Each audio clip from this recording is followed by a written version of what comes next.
I hope somebody hears that. That's good because we are live. I'm bringing up chat on my phone. Yeah, here. it's fine. We clearly are back with Ashes, but this doesn't look like we're gonna play. Neil. Yeah, we're just copying Team Covenant from 2 days ago. Yeah, not on purpose. Right. It's been a crazy week for me. I intended to have this completely done by now, and guess what? It's not. You can see the guillotine cutter and the cards. We are working our way through, but I'm doing a lot of work. yeah, yeah. As I sit here and talk to you about dumb But stuff while you. I do want to give a shout out to Mr. Voids for following us and getting us to our 50 followers mark. So, Mr. Nice. Voids, thank you for that. Yeah. Super awesome. We appreciate all of our followers, but Absolutely. specifically Mr. Voids because for just pushing us over that milestone. Yeah. Now we just we got a little bit longer time to build up some average viewership, and then Twitch will let us be an affiliate, which we're trying to get to. So it's super awesome that we're getting all the support and love from you all. I just went Texan. Don't ask me why. Y'all. But yeah, so I mean, as we get back into this a little bit, I think there's a lot of opportunity to talk about some of the changes going on in Reborn. We have a good portion of the card pool spoiled. I actually got a checklist I found. Somebody within the community had put together a checklist of, like, I guess Plaid Hat had, like, announced all the cards that had been changed. Oh, yeah? And so I haven't had a chance to, like, go through and sort of check off and see how many, but I think we've got to be approaching the tail end of the spoiled, like, reworked cards from 1.0. And that's awesome because that means we're getting close to the time where we'll get to see the new time expansion with JERICHO and what they intend to do with that as it moves forward. I think it's going to be really good. I think almost everything I'm seeing out of this game coming out is also really good, which makes me happy because I would like to see this take off and succeed. I think it's definitely one of the better card games out there on the market today. It's not on the market yet. Well, ish. You can still going get to a market. hold, right? Well, and you can still get a hold of some 1.0 products. So if you wanted to play Ashes today, you can. I think there's a lot of people sort of sitting on the fence. We're going to market, but not like the little piggy.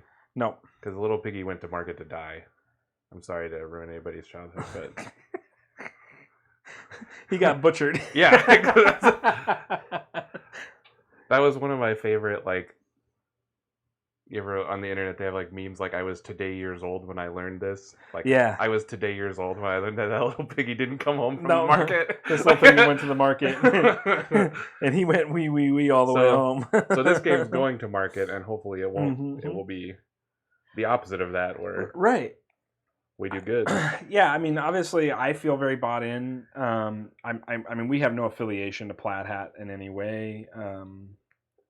You know, that we have not been given product or anything like that. We're just like fans, like everybody else. And I think that we like card games. We love card games. Like, I mean, I think I could give up all other kinds of board gaming for just card games. I really think I would be just fine. I like board gaming. Like, I mean, I love playing board games. I mean, they're great, and I think there's lots of really cool things. But, yeah, I just think that I would be completely satisfied playing card games every day, and be all right with it. So, while we're waiting, just to see if people pop on, because it's 6:30 right now. But I'm social mediaing. You're social mediaing? Yeah, I'm bad at social media, but I am. Well, I was wondering when you're going to actually join, like, some of the Ashes, like, communities. Oh, that's not the kind of social media I'm doing. Oh, okay. I will. I just like giving you a hard time about it. I'm just so antisocial. I just, like, hate everyone that's not you, and you a little bit. Like, I only hate you, just partially hate you. That's so funny. I have, like, 20 Discords or whatever on my Discord. It's already too many. Like, I can't handle it. I mean, all of mine are muted. Like, that's the first thing I do when any server I join. I don't care what server it is and how much I care for it. It's like going on mute. Like, Yeah. because it's just too much, right? And if the community is really super active, like, it's just like, oh god, my phone is blowing up constantly. And I want to be plugged in, but like not that plugged in. So we're going to talk a little bit about cards and then start doing some theory crafting for 1.5 based on the information we know about 1.0. I haven't completed my read through of the rule book yet, but I mean, I think we have the general gist of understanding the combat rules and some of the timing and targeting questions. I think there's still a little bit I need to brush up on and get comfortable with. I mean, it's really similar. Yeah. It's really similar. So it shouldn't be that hard of a transition for anyone that is used to the old rules. The cards are a much bigger transition. Yes. But at least they're like, you have the text on them in front of you. Right. And I'm excited for this mode because I think there's lots of really good things going on. I'm sad that some of the cards that we've maybe kind of known and started to sort of appreciate in 1.0 are drastically changing, specifically things like the Holy Knight, Frostback Bears, Chant of Revenge. I'm sad all these cards that were way too good aren't broken anymore. Well, I mean, but I mean, they were like, I think that there was lots of degenerative states. Like, I hate Holy Knight. I hate that card. I love that card. It's like the ultimate, like, it's like, Timmy, like, here's this giant man that you can't interact with. Right. That's true. You can't. But I mean, obviously, like, if Elephant Rider wasn't being retired, he's just as bad as Holy Knight, right? Like, well, except Holy Knight's actually playable, and Elephant Rider was like work because he like cost 7. Yeah, I mean, I agree with that. And you're right. I mean, the problem with Elephant Rider wasn't so much that, I mean, obviously his can't be affected text or whatever is important to what he is. But like, can you just imagine just like any card being a 6/6 in this game? Like, no, just like 2 or 3 for your opponent every time. Every time. Every time. Like it's not gonna be. I mean, it's just not gonna be good. So, if you're joining in, be sure to say hello. We're just hanging out tonight. We might get to some games. That's gonna depend on how quickly I can cut. Specifically, I think we will get to some like possible deck building, but maybe not games. Yeah, if we don't get to games this week, we'll get to games next week. Obviously. Yeah. I'm excited. I didn't get. There was spoils for Koji and Astria yesterday on the Plaid Hat site. I was able to put them into a template that I could print, but I didn't get them printed, so they won't get cut tonight. We won't talk about those tonight. I think that we'll spend some Fight time. Club. Like, we don't talk about Fight Club, dude. Yeah. Like, seriously. We don't talk about Koji. No. Don't talk about Koji. But I do think there's lots more to discuss. And so maybe we can start diving into this a little bit. I don't have to continue to cut.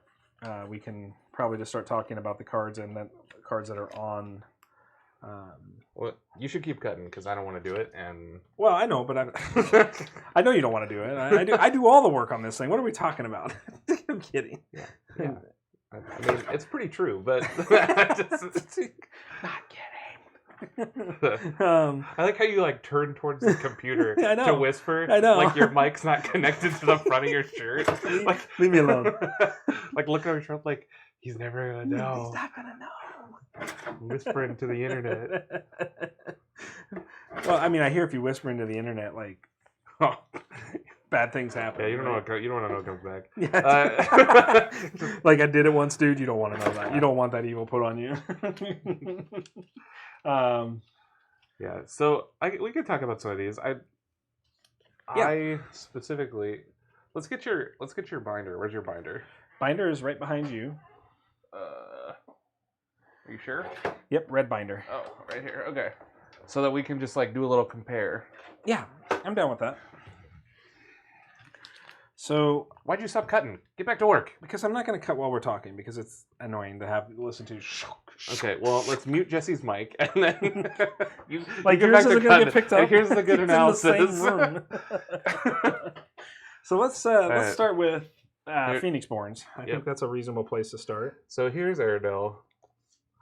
I don't know if they can read it. Probably not going to be able to read the text. It's Yeah. just the way card games Old work. Old Airedale, 8/16/4, Water Blast, side action, exhaust, plus class nature dice, 2 damage. Mm-hmm. She's like, this is like the definition of like a generic card, right? Like this It's as generic this is like as as simple as it gets.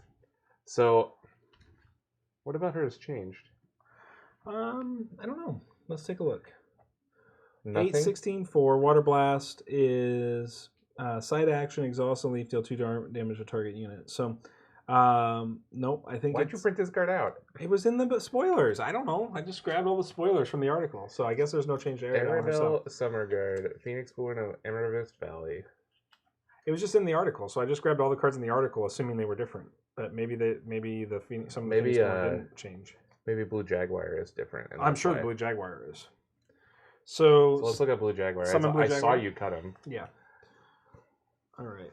Old Blue Jaguar was the book is main action to play, main action exhaust 2 basics to summon a Blue Jaguar, which is the same. Yeah, 2 basics, place a Blue Jaguar conjuration onto your battlefield. I know the conjuration itself has changed. Right. So this is the same. The book and the Phoenix Born are the same. Yep.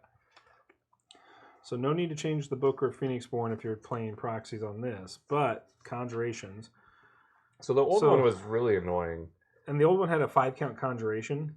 So yeah, it's a 2/2/0, and after it comes into play, you can spend a basic to put an exhaustion on a unit. And now it's gone to a 1/2/0, so it's lost some attack power. And it says, Gaze, when this unit is declared as an attacker, you may choose a target unit an opponent controls. That unit cannot block or guard for the remainder of turn. So it doesn't exhaust it like it did, right? It's not a pure control piece. It just allows you to sneak damage past. And it doesn't do it more than once unless you like get an extra attack somehow. Right. So obviously this is a general nerf to Blue Jaguar, right? Well, this card is just like was just so feel bad. I know. It's like in play and you have some basics up and I'm like, well, I guess I'd never want to play a unit again. I'm definitely not arguing that point at all. I agree. So this is a good change, and in general, I know that when we talked to Nick, he was talking about how they wanted to lower the counts of a lot of conjurations. Right. And that's obviously a big difference, 5 and 2. Agreed. But so obviously we don't need to put the books in our binder. We don't need to put the Airedale in the binder because those are exactly the same. So let's move on from her then. I mean, I don't think there's anything too fancy about this unit. It's pretty straightforward. It feels pretty vanilla now. I think that it's going to be fine, but it's much weaker than it was before. I agree completely, but I think that's okay. I think that this was a card that was really problematic to 1.0 Ashes. Yeah, it's just problematic to fun. Well, in 1.0 Ashes, I mean, just that. Yeah, we might have to take a few out of there. There we go. Yeah. All right. So next up, we haven't had an Astra yet. Yeah. We don't know if she's changing. We do. We do. She came out yesterday, but I don't have the cards. This is one of the ones that's Fight Club. Right. Okay. We don't talk about Fight Club. So Brennan is 5/18/3, so he lost 2 health. Mm-hmm. And he has this destroy unit control if you do deal 2 damage target Phoenix Born. So it's the same thing, but they change it from a basic to a ceremonial class dice. Yes. So I think that's a good change. All of his stuff is nerfs that changes. Yes. Which is probably fine. He's pretty powerful. Like we saw, I mean, so I thought I was being all tricky and like doing something maybe really cool with Brennan last week, and then just come to find out like that's what everybody does with Brennan. Right. It's not hard to figure out. Like no, you just like 5'd me outside of combat at the end of that game. Right. And so I think the reduction in health is really good for Brennan.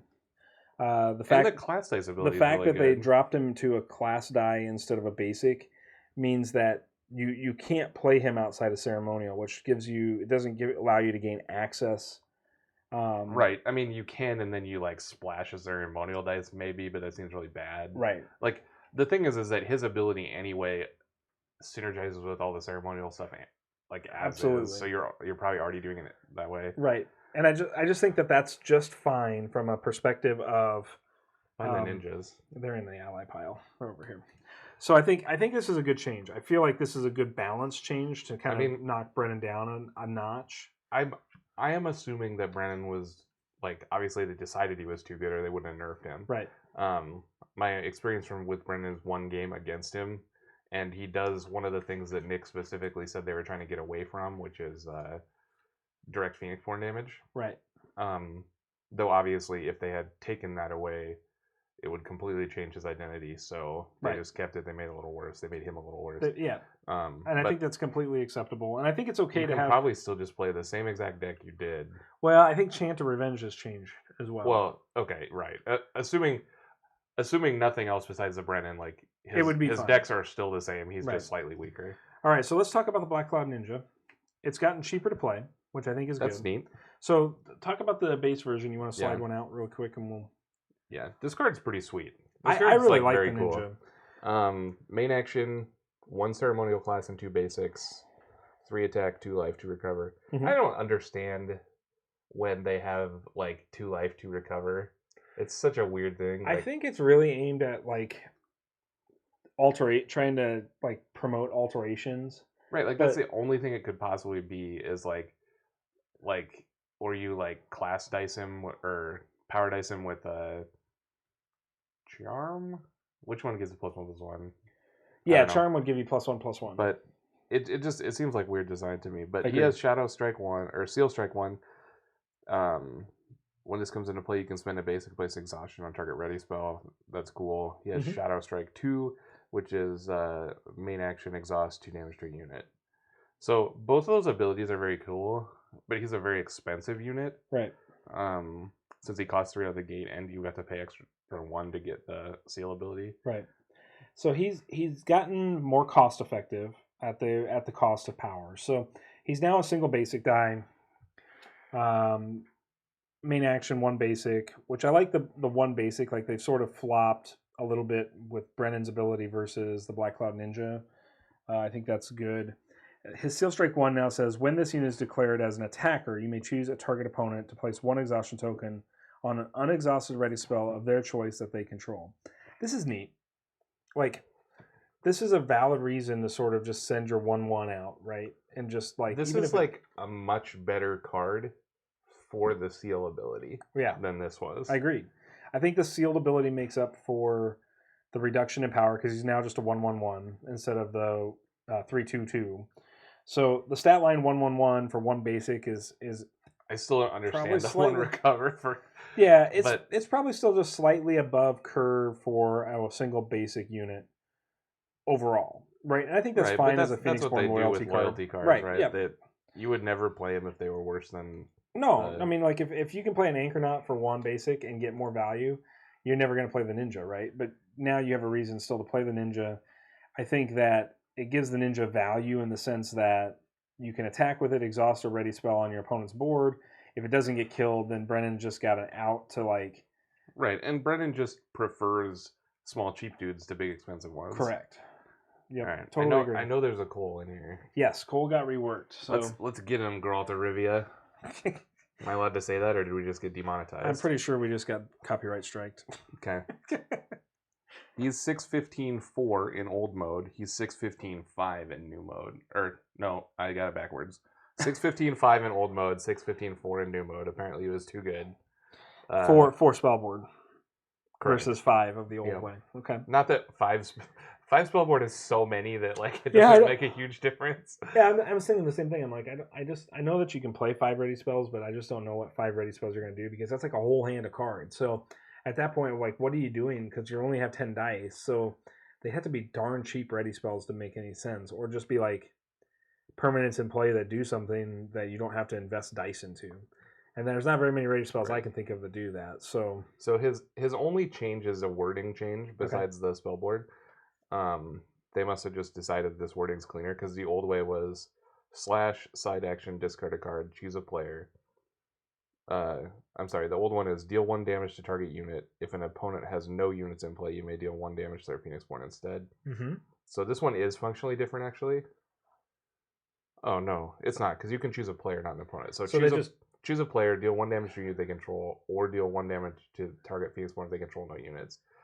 I don't know why they decided to word it that way. I think they just cleaned up the verbiage a little bit, so it's a little less confusing to read it.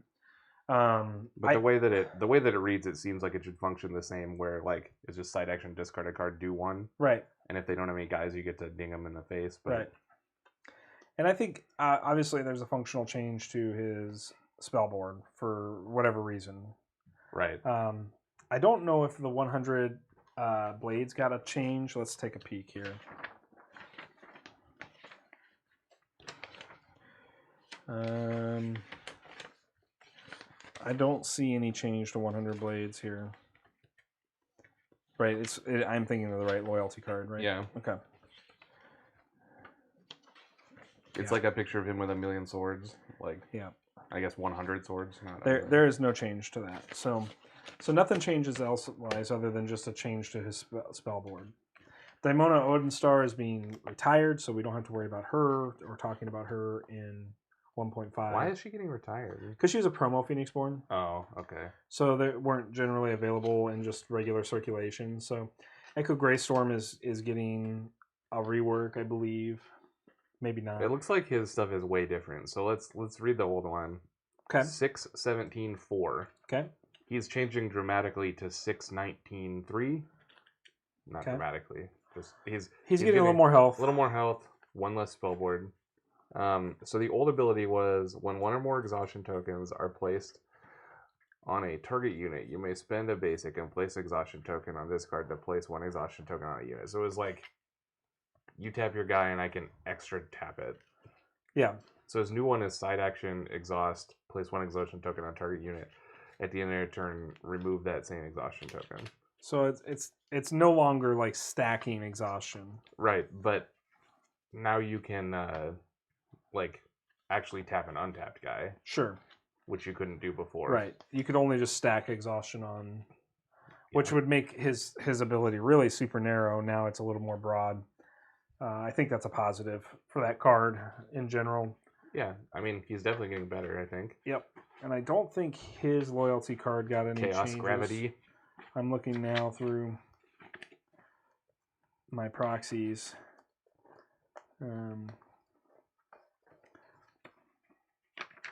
Because I'm just curious, and maybe I'm wrong and missed it, but I don't think so.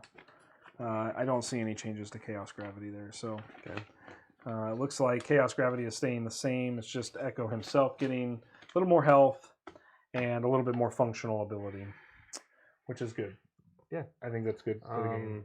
Fiona is not in the pile. Not in the pile. She getting changed? I don't know. And Harold is not in the pile right now either, so you can move past Harold and Fiona. I'm sure Harold is getting changed. Some part of Harold will be changed because they're taking away dice recursion. Right. But that could just be the dark transformation that gets changed. I also haven't seen the James yet, and obviously Jericho Kill is being retired, so we're at Jessa. Yep. Jessa Nani. Yep. It's like anime. You know, they go Nani when it's like shock and awe. Japanese word. Okay. Don't look at me like that. Yeah. Chat, we don't have a facial cam right now, but if you did, I'd just be looking at Neil like, what? No, I understand what you're saying, I think. So, old mode, she's 5/18/4. New mode, she's 4/19/4. Smaller battlefield, larger life. It's interesting they gave her a life buff, but we'll talk about that. Whenever a unit under an opponent's control leaves play, you can spend a basic and deal 1 damage to their Phoenixborn. The new version is once per turn after a unit is destroyed, you may spend 1 dead. So that's a big nerf. That's huge. Like, to make it once a turn. So I guess they thought sorry. Once a turn is not a big nerf. No. Because it's once a round. So yeah, so it is slightly less often, I guess, than it could be, but still probably pretty often. Yep. I think her ability is still fine. Tiny nerf. Thanks for the follow, Antrail. Appreciate it, man. If you're in the chat, be sure to say hello. Oh, that's my stupid friend Taylor. Oh, well, hi, stupid friend Taylor. Stormbreaking I'm just also kidding. folled as well, so I appreciate that. That's my other friend Taylor. Oh, you have 2 friends named Taylor that are and following I us? was roommates with both of them, actually, at different times of my life. Did he call one of you Taylor 1.0 and the other Taylor 2.0? No, we call them by their last name. Oh, okay. We all worked at GameStop. It would be a much cooler story if it was like Taylor 1.0, Taylor 2.0, but okay. This is all true. Yeah. He's not Jiminy Cricketing me right now. No. Yeah. Thanks for the follow, guys. Yeah, appreciate it, man. That's super awesome. So we're breaking through the follow barriers. We're at 52 followers now, Neil. Yep. 50 followers and 2 Taylors. I'll edit the air horn in on the YouTube video because that was the worst impression ever, and I'm gonna have to dub over that. So I think this is a good change. It's a fine change. It is interesting they added more health to her. I always felt like she was a pretty high health Phoenixborn in the first place, with a pretty relevant ability. And my opinion on high health Phoenixborns. Like, I just think that they're some of the best ones, regardless of what their card text says, just because they give you the largest resource pool to sort of win the game in. So Fear did change substantially. Yep. So let's break down Fear. Old Fear is main action, choose start unit or opponent's control. If it's a conjuration, return a conjuration pile that returns to their hand. Yep. So this is an interesting card that I've never played, and it seems like it's like, I don't know. Like against some decks, it's like okay, and against other decks, it's like a huge blowout. I think it's like one of the best cards in the game because it has no cost other than a main action. Yeah, it's pretty powerful for sure. Well, now it does something totally different. It does. Yep. So let's talk about. I think this is a very positive change in this deck, and it definitely slows Jessa down substantially. But it's now main action, a single basic. So it does have a mana cost now, which is just fine. It needs a mana cost.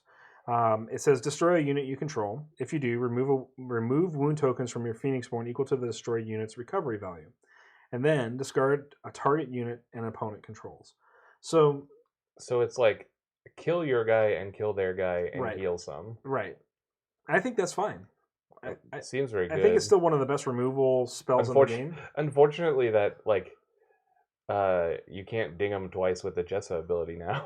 No, that's true. Old Jessa, you'd get 2 triggers off of it. New Jessa, you get 1. Absolutely. So I think this is fine. I'm glad that it now has a mana cost associated to it because I think this card's way sweeter than it was before. Maybe it's not as good, but it's like much cooler. I think so. I think it's a lot better for the game. I mean, we haven't played Jessa yet. I mean, I was telling you that at some point I was going to play Jessa, and 3 Fears were just going to happen. And I think that they are just so powerful. And in this mode, they're still very good, but they're just not as good. So should we talk about Koji? Nope, that's Fight Club. Just making sure. Leo changed, right? Leo did change, yes. Oh, no, Leo didn't change, just Glowfinch changed? I think Glowfinch is the only card that was impacted by Leo, because Anguish, we haven't seen Anguish yet. Is Anguish, maybe we did get an Anguish change. I don't know. I found that card to not be very good when I played it. Though, don't look at that video because my deck was a pile. Well, that's not what everybody said if you read any of the comments. You were really close, they said. They just tell me that I was bad then? Like, is that what... I mean, one of the two things had to be true. How prepared are you for your ego right now? My ego is unflappable. Like, it's just... yes, then you were told you're bad. No, no, it wasn't that harsh either. It was more like... you were correct in your assessment that you needed to go to 3 Charmed Dice. That was what they all said, and then from there, the indication was that making just a couple of card changes. I'm bad. Well, Taylor, you live with the guy. I mean, you would know. Like I've worked with him long enough that I'm just too kind to tell him the truth. Wow. No, it looks like Anguish is not in the pile. So if it has changed, then I missed it, and I apologize. But it's not in this pile, and so I'm assuming that it's good to go. But Glowfinch did change. So we're going to get rid of the Bible card. These are what I like to call these kinds of cards. They have so much text. You have no idea what this thing does. Like, they had to shorten the card art for this text. Yeah, Like, he's all like way up here. chat is harsh. Yes, chat is harsh. It's tough. It's a tough road to hoe when you're streaming, because the chat is unrelenting. So, um, but so let's talk about Glowfinch and what it used to do, because let's be honest, you've played this on me a couple of times now. I still don't remember what it does. I mean, I remember it It's sort just of like doesn't take damage, and it's like the ultimate like blocker yeah, because it has unit guard. correct. It's a 0/2/1 unit guard, so it can already block for units. The it has decoys, so when it could be the target of something, you can exhaust it to make it the target of something. Right. It has when it dies, mill 1 and side action, remove an alteration spell attached to this unit from the game. If you do, remove all exhaustion tokens from this unit. I don't know what alteration you play to do that, but I'm sure somebody's probably got a trick out there. Well, I think specifically that is for wow, my friends are just giving me a real hard time right now as I discuss Glowfinch. I don't want your follows. Take them back. Take them back. I think specifically the reason it has that text is because if you were gonna play,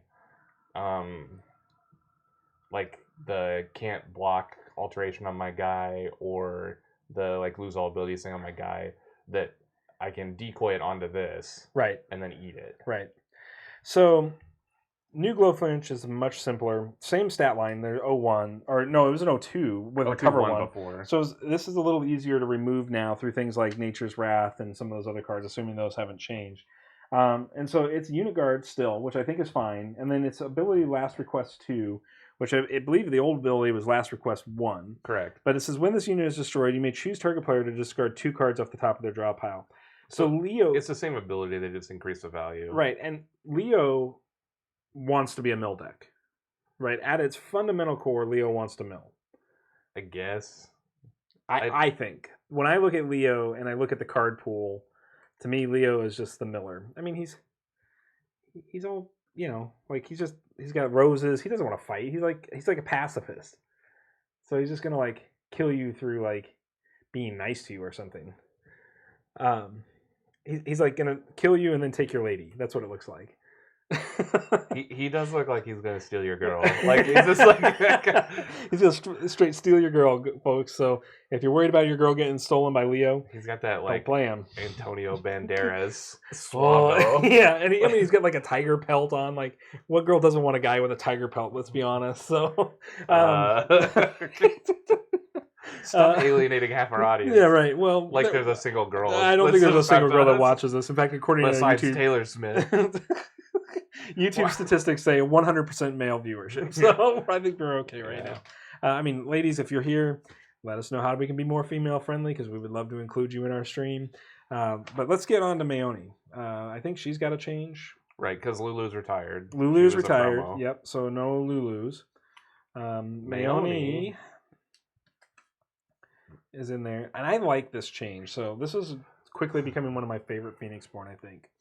So she lost some health. She gained both a battlefield and a spell board. So she went from 322/4 to 425. Okay, so I just want to preface 22 health, insane in this game. Like, well, is she the biggest one? Well, outside of Herald, but we don't know how Herald's going to change in 1.5 yet. But right, she's like the biggest printed one, though. She's the biggest printed health Phoenixborn in the game. Well, now she's 20, but yep. So she's not any longer. So strike is her ability. Mm-hmm. After a player is declared attackers, you can spend 1 to place 1 exhaustion token on this card. If you do, add 2 to target unit's attack value from your turn. That's the old ability. Right, that's the old one. She just like pumped your attacker one time. Which I played her a few weeks back on stream. So her new ability, Command Strike. I mean, her staff does look pretty commanding, not gonna lie. Like, it's pretty sweet. Side action, exhaust 2 basic. Choose an unexhausted unit control. Deal damage to target unit equal to the chosen unit's attack value. That ability is way better than the old ability. I think so too. Like, it's a little expensive for an exhaust ability on a Phoenixborn because it costs 2 dice, but it's a powerful ability nonetheless. Being able to fight is so huge. This is better than fight. It doesn't fight back.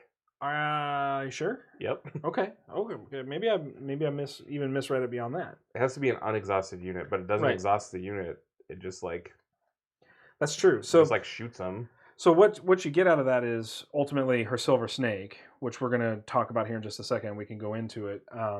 Has an ability where its power grows throughout the game, essentially, or can grow throughout the game. And so I think that allows Mayoni to be an even more lethal threat on board. It's a totally different ability than it was before. It really is. Like very, very different as compared to what we've talked about so far in all the Phoenix Forms, where it's like little stuff. You know, like the Brandon ability did change to a different dice, but they still all do like the same thing. This is just wildly different. Right. So let's talk about Summon Silver Snake, because I think this is obviously playing into the Silver Snake. How different is it? The Silver Snake book is like very... So read the base book, and then we can read the new book. Right, so both books are a main action to play. Both books are a main action to activate. Mm-hmm. They both cost Exhaust, Charm Power, Nature Power. Class. Oh, no, it is power. It's the frog, right? Yep. Yeah. Okay. It's frog and snake, yep. so it's two power dice. Yep. In which summon a snake. Yep. If it's focused 1, place 1 status on the snake. If it's focused 2, place 2 status on the snake. And the book has spell guard, can't be affected by opponent spells. So the book is exactly the same. Right. Nothing's snake, changed on the book then. The old snake was an X4-3. Right. Which is just like 4 toughness is so dumb in this game. Well, the new snake is still X4-3.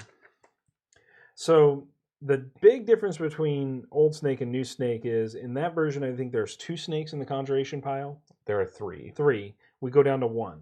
Right. So we can only have 1 snake now, which is just fine because there's a card called Hypnotize, and I think Hypnotize is really, really good with snake. But then you go ahead and read what your snake does. Right. So the old snake had Consume. Whenever an opponent's unit is destroyed as a result of spell, attack, counter ability, or dice power you control, place a status token on this if destroyed as an ally removed from the game. Yep. So they've just shortened the wording. It just eats your men. Yep. So after a unit opponent controls is destroyed, place 1 status token on this unit. So the X is based on the number of status tokens. But it doesn't remove them anymore? When a unit opponent controls is destroyed, place 1 status token on this unit. Yeah, so it doesn't remove the allies anymore like it used to. Right. But it still just gets very big. Yep. So you have to play Mayoni with cards that are going to be able to kill things. Her ability allows for that. So you can synergize pumping the snake, and then at some point, I think the game flips over to a snake, Mayoni and snake doing things. This one is discounting the ability to remove an ally, which I think is actually a very important ability on the old Silver Snake. Mm-hmm. This one actually triggers more often. Agreed. Because it eats the guys that you have sacked, not just the guys that I have killed. Correct. And what makes this also good is, in my opinion, is that it just triggers off of all units. No, it just says after an opponent controls is destroyed. So your own that's units, the same as this. Yeah. But it triggers when you would kill your guy, which this one didn't. It will? Why? Doesn't it say if I have a snake and you have a man, yep, and you sack it to Brennan, this gets bigger. Absolutely. That's true. That's different. That scenario. The old snake would not, because it has to be an ability I control. Right.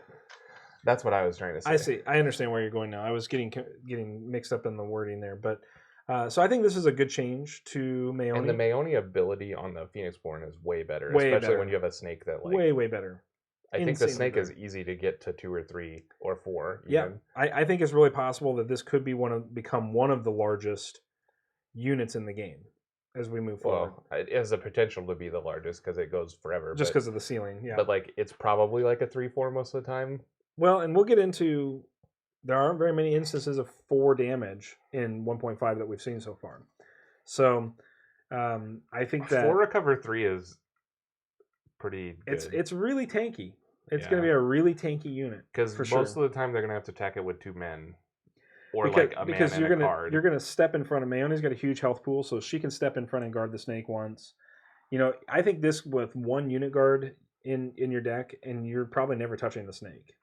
Period. Right. It's still susceptible to all the removal spells, but right. All right, so let's go with Noah. first off, I forgot that this you have the promo one. I do. So I don't want to make anybody feel inadequate, so I'm gonna put it over here. But but I like it's like my weird flex, bro. Come on. It spooked me because I was like going through and I just totally missed him. Well, I want to talk about Noah for just a second because first off, I know we're not going to get it this way, but it would have been so amazing. This art on Noah is awesome. Like, I think it's so cool that he's They're like... both pretty cool. I agree, but like this one's really cool because he's got like all his other like masked men. He has like multiple men. Right, so like you just never know like which one is actually Noah, but I'm fine with the baseline art. I just think the promo art was really cool, and I hope that they re-release it for like an organized play or something because I do think it's really neat. And so they actually took a bunch of health away from this guy. Yeah, I'm not sure I fully understand how to make Noah good right now. 623 was the old, so he gets a battlefield on a spell board 7-16-4. Right. But he lost 4 health. That's pretty. It's pretty significant. Substantial, yeah. So old ability, side action, and a class ceremonial dice. Yep, ceremonial class. Place 1 exhaustion token on target ready spell and opponent control or opponent spell board. Choose a target opponent and place on that. So it's the same ability. They just made his base ability cheaper. Right, they made it a basic instead of a. So it's kind of, I mean, it's definitely making his spell text, his Phoenixborn text better. Right. Because it doesn't shoehorn you into playing ceremonial. Right. So I think that's a good change. Yeah, it's a powerful ability for sure when you get to choose. I think we need to look at the summon spell, Summon Masked Wolf. Why don't you read yours off first here? Okay. The book is main action to play, side action, exhaust, illusion class, and 1 to make a wolf. Okay. It's focused. You can change it to side action, exhaust, and a power. And so it goes from 2 dice to 1 power dice. Mm-hmm. That makes it 2-1-0. Okay. There are 5 of them. So this is substantially different. So now it's side action and 1 basic to play the book. Okay, that's neat. I like the fact that it's a side action. I think there needs to be more proactive side actions in the game. And Nick had promised us that there would be more. I think this is a good example of that. It's interesting that, like, it's side here, so you can't book and make a wolf. Right. And in the old way, you could, because you go main side. Right. I think that's purposeful for them, just to be clear. But it's then side action, exhaust, and a single class illusion, not power illusion. And then you can place a masked wolf. And then instead, if you replace the class illusion with a power illusion, you get 2 copies of masked wolf. So how many wolves are there? Good question. Because that's a big deal that it makes 2 guys when you focus it. There are 5. So that's wolves. The same. Yeah. And so the masked wolf is a 2-1-0. Yep. So I think that stays the same. You make an army of wolves. Yes, you can definitely make an army of wolves. And we know that an army of 2-1s can be pretty powerful. Have to play. You're not like shoehorned into playing illusion ceremonial in every Noah deck. And what this does, to be fair, is you can side action make 2 wolves and still attack with them the turn you make them. We don't need those. Yep, they didn't change the wolf. So just the books. I think that this is a really positive change to Noah as a whole.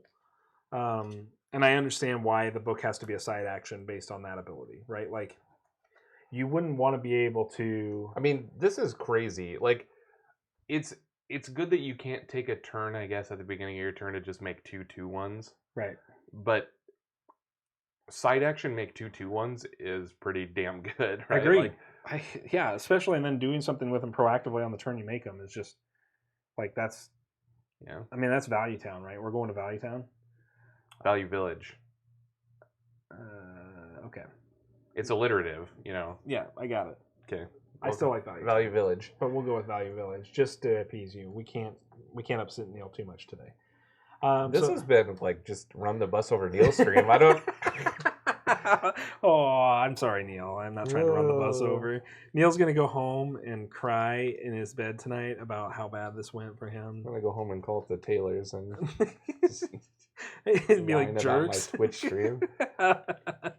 Okay, so I want to play Odette. I have like wanted to play her for a couple weeks just because I think Sword of Virtue is so good. I agree. She is old version 517.4, new version 518.3. One more health, -1 spellboard. Old ability is after this Phoenix Born receives damage while guarding, place 2 wounds on a target attacking unit. That's kind of neat. Her new ability is totally different. Enter the fray as a main action, exhaust, deal 2 damage to a unit.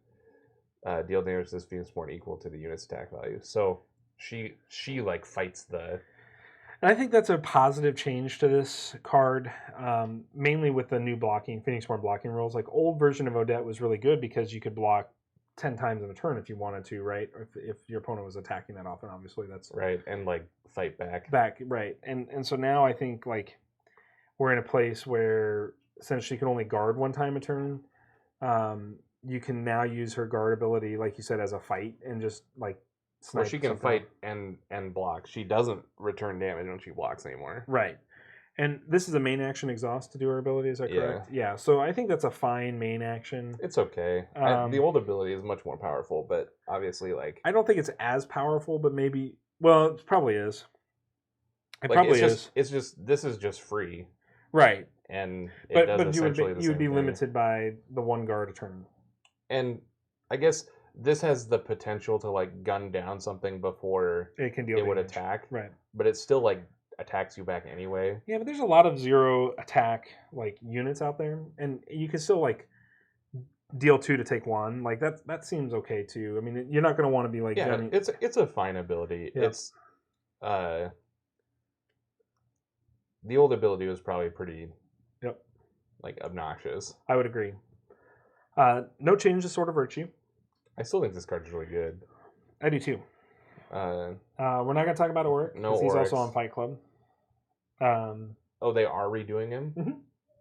For time. This wasn't a promo? It was a promo, but they're going to redo him as a future expansion. Oh, right. So it won't be that version. This Auric. It'll be Auric, Time Auric. Time Auric, yep. Along with Time Lulu and Time Odena. And Jessa. Or not Jessa. JERICHO. Yes, exactly. We don't have an update to Rymea at this time, so... Still bad? I don't think there's been a change to Rin, although I think Rin's Fury Rin's card has changed. Yes, Rin's Fury has changed, yep. So, Rin has not changed, but Rin's Fury has. So, read Rin's Fury from your side right now. This is a main action 3 basics. Whew. Select 5 dice in your exhausted pool, reroll them, and place them into your active pool. You may spend any number of nature power you just rolled to deal damage to a Phoenix Born. So, it's 3, but it nets you 2. It's like plus 2 dice. And if you roll big, you can essentially like skip the action of nature power action. Mm-hmm. Though I don't know how often you do that. All right, so it's just like a worse copy of hidden power. And it was an action spell before, right? Yeah. Okay. So new Rin's Fury is a reaction spell, which I'm glad to see more reactions. I think reactions are good for the game. And the reactions that existed before were mostly poo. Right. Like they just did nothing. And I think this one does something. So it's now 2 basics, and it says you may play this spell after a unit you control is dealt damage by a unit's attack. So if you attack one of my units, and it would take damage, I can then react to the Rin's Fury with this, prevent that damage from being received, and then destroy target attacking unit. That's funny. I mean, that card's probably good. I think this card's really good. I don't know about really good. It's still like very narrow, but I guess it probably happens like. It happens a lot. It probably happens 3 times a game, so you'll get your value. Yep, I think this is a good card. I think this is a good change to Rin's Fury, and I would be remiss to not want to try Rin now and try the new Rin's Fury because I think there's a lot of value in it. So. Let's go move on. We have both Saria and yep. So Saria, let's talk about Saria because Saria is I think almost all of Saria changed. Well, her numbers are the same, 524. Right. So she's up there with Mayoni in terms of 20 health, another 20 health Phoenix Born. So her old ability was side action, exhaust, charm class dice. Okay. Draw a card, target player mill a card. Okay. Now, how is this different? This is exactly the same. You lied to me. Okay. I thought she changed, but maybe she didn't. Hearts Bowl, Side action, exhaust, charm class dice, draw a card. If you do, you may choose target player, discard one. Yeah. Okay, so she did not change. she is the same. All right. Sorry. You're a liar. I'm Confirmed on Shovel Bus stream. Oh no. The Raven has changed. Oh, okay. Well, that's why she's on there then. Where's the book? I gotta find the book. Give me a second. I think the books might be here or not. Not cut out yet. Maybe the book didn't change. I'm just checking to see. Well, the old book is a main action to play the book, and it's main action exhaust 3 basic to make a Raven. Yep. So that the old Ravens were good. Yep. So new Raven has changed because they changed battle advantage. Remember? Right, to make it fun and not unfun. Yes. So the couple of things about the Raven. Old version had conjuration value of 2. I think this version of Raven is actually better. But read your version of Raven. I find that to be probable or not. It's a 3/2 first strike with Magic Guard. Yes. Okay, so hear me out. So now, new Raven is a 3/2 still. I believe it has the same cost because I don't have a book.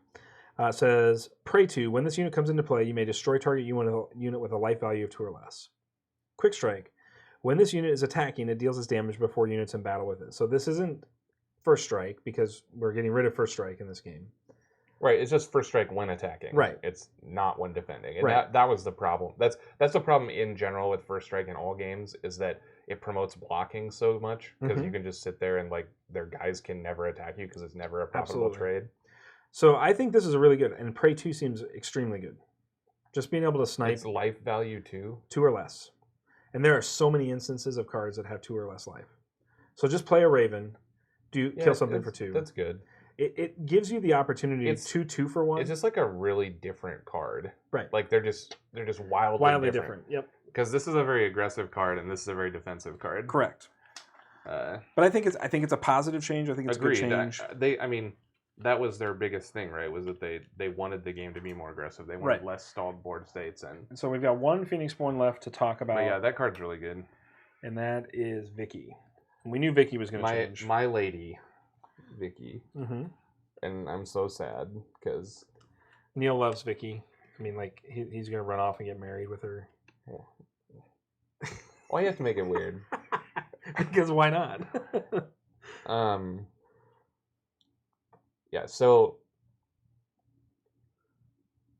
she has 5/18/5, which is 1 better spell board than her old mode. Correct.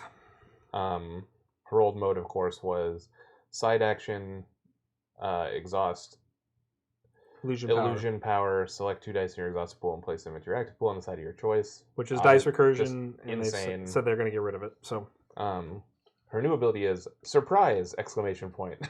Hooray! Yeah, surprise! Side action, exhaust, illusion class. Reroll up to 4 dice in target opponent's pool. Reroll an equal number of dice in your active pool. It's disruptive. Is it? Yeah, because I think yeah. I mean, it's not total random because you get to pick good ones, right? And good ones for your opponent, bad ones for you, right? But it's only disruption if you roll worse than what your opponent already had. Sure. And it's only dice fixing for you if so. It's like an okay ability. Sure. I think what I mean by disruptive is in Ashes, at least 1.0, and maybe it won't be true in 1.5 until we get some games we won't know, but once you start to learn what your opponent is trying to do and what the costs are associated to what you're trying to do, I think there's this cat and mouse game between meditation and... Right, but this isn't dice fixing. You're not actually screwing them unless you roll good. Sure, I agree, but if your opponent takes the time to meditate 3 cards, to make 3 power class, and then you re-roll 3 power class, or 4 power class if they have the 4th one, and it comes out as like, let's say it's 1-2-1, like it's like 1 power, 2 class, and 1 basic, you just took 3 cards away from your opponent that they're going to have to probably try to spend again. I don't know if I fully agree with that. Like, I mean, obviously that would be bad for them. Right.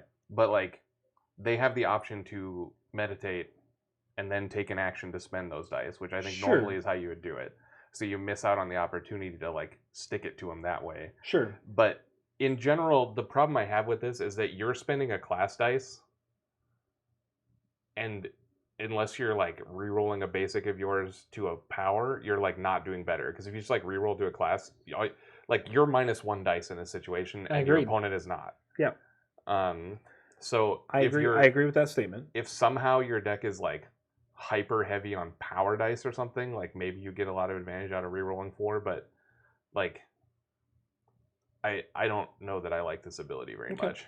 Well, I think it's because you're like -1 dice. Sure, I think it's testable, and I think it's the kind of disruption that they still want control decks to provide, which is you're not disrupting actually removing, like they're getting rid of that ability to remove. So if you're not going to remove, the best, but like this ability would be way better if it was like, just like make one of your dice like a single dice into a basic.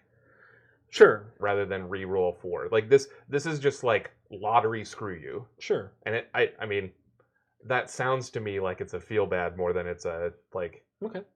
Fair enough. So both from like non-player and maybe Nick will watch this and he can talk to me and tell me like why it's like that. But an ability that's totally random, which I mean we have to agree this ability is almost totally random.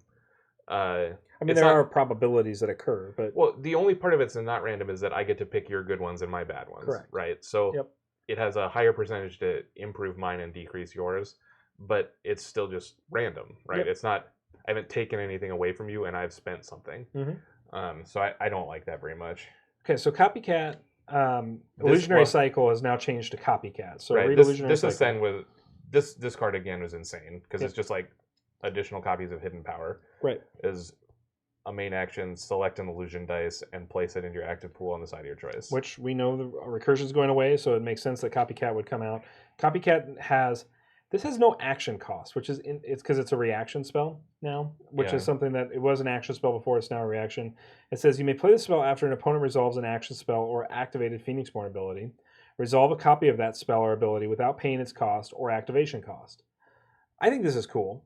Yeah, that card's very cool and potentially very powerful. And one basic means that, I mean, if your opponent's spending a power die to do something, you're just like, I can do this without paying any cost for it. The only problem with this is that spells in the game are not like game breaking usually. Like if you get to hit like an earthquake or Meteor. Well, Meteor is not as good anymore. No. It's still good. Right. Like the draw 3 or Odette's loyalty card. You know, like if you hit some big spell with this, it's insane. If your opponent is like your deck, from 2 weeks ago, that was just like men, right? Like it was just like full of men. This is blank. Correct. Yeah, I mean, I don't know whether that deck from 2 weeks ago is good, but like, right, and again, the game will wildly change, of course, once all these are legal. But right. For the most part, like this will be, I think, very average. Mm-hmm. Like you're not going to do a lot better than 1 basic's worth of effect. I mean, it's probably good to steal some of the. I'm trying to think of Phoenixborn's ability that'd be like kind of a blowout to steal. Well, I think obviously stealing Brendan's ability is not terrible. Stealing Mayone's ability is probably not terrible. Both those require you to have a guy. Like stealing Brendan's ability is like only good if you have a crapper you want to sack. Well, I think you play like something like, I mean, I'm just going to go out on a limb, but you play something like a Shadow Spirit, like, and then you copy Mayone's ability or you copy Brendan's ability. Like Odette's ability is good. I guess it's sweet to make a Glowfinch. Right. I mean, that's kind of funny. Obviously you can't make Glowfinch because of Leah, though. So what? Oh, you're just talking about being able to make a copy of Glowfinch. Right. So, like, if they activate Leo and I copycat you, then I get to summon a Glowfinch, right? Like, right. Or does that not work because I don't have a pile of Glowfinches? Well, I don't know how Conjurations I don't know how that works either. So that take a rules layer. So let's move on to allies, because that's the Phoenixborn that we're aware of right now. I'm so sad about There's a my lot of allies that are Harlequin. changing. So I believe the Anchornaut is changing. Let me find it. Yep. We have 6 viewers right now. I just wanted you to know that. Hi, viewers. Be sure to say hello, please. I mean, we love knowing you're here. Except for Taylors. You guys can Yeah, stay the quiet. Taylors can stay quiet. They talk enough. The Anchornaut is changing. So let's read off Anchornaut here. Old Anchornaut's dope. I agree. Old main Anchornaut's action, got to be basic 0/1/1. Yeah. And during your turn, you can exhaust it to throw. Right. And it doesn't take an action to throw. Right. He's leaving. No, don't leave. we I miss you. Neil's actually now regretting all comments made towards Taylor's. So I was hanging out. I was working from home,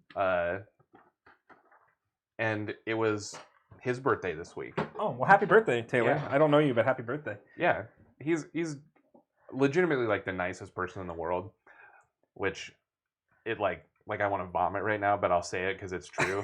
Like he's he's just like the sweetest person you'll ever meet, and I saw him on Discord in the middle of the day. Okay. When he should have been working. I guess he took the day off for his birthday. And I got into Discord because I was going to tell him happy birthday. Right.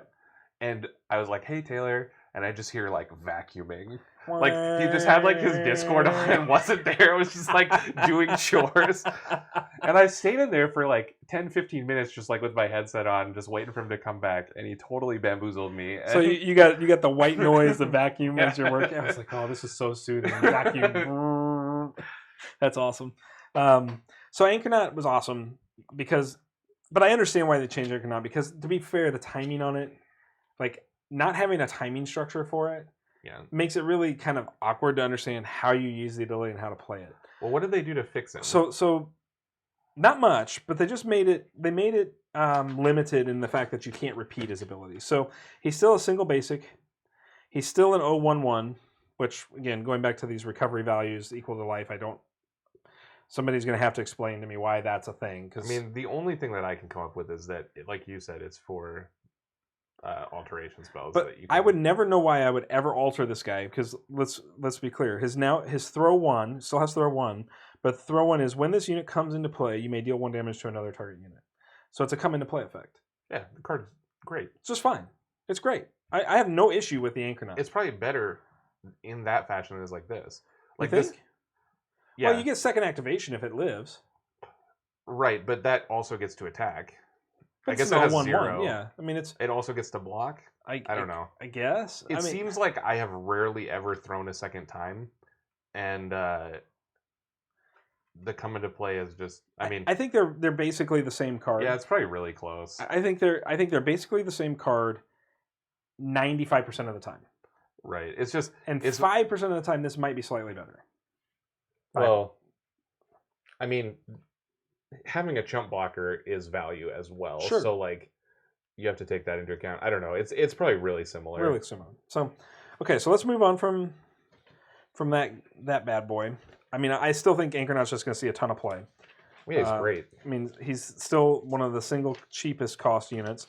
We have not seen the Battle Mage. I'm sure that's because that particular set hasn't been discussed yet because I think it came from... they tell you on the card? No. I think that one came from the I'm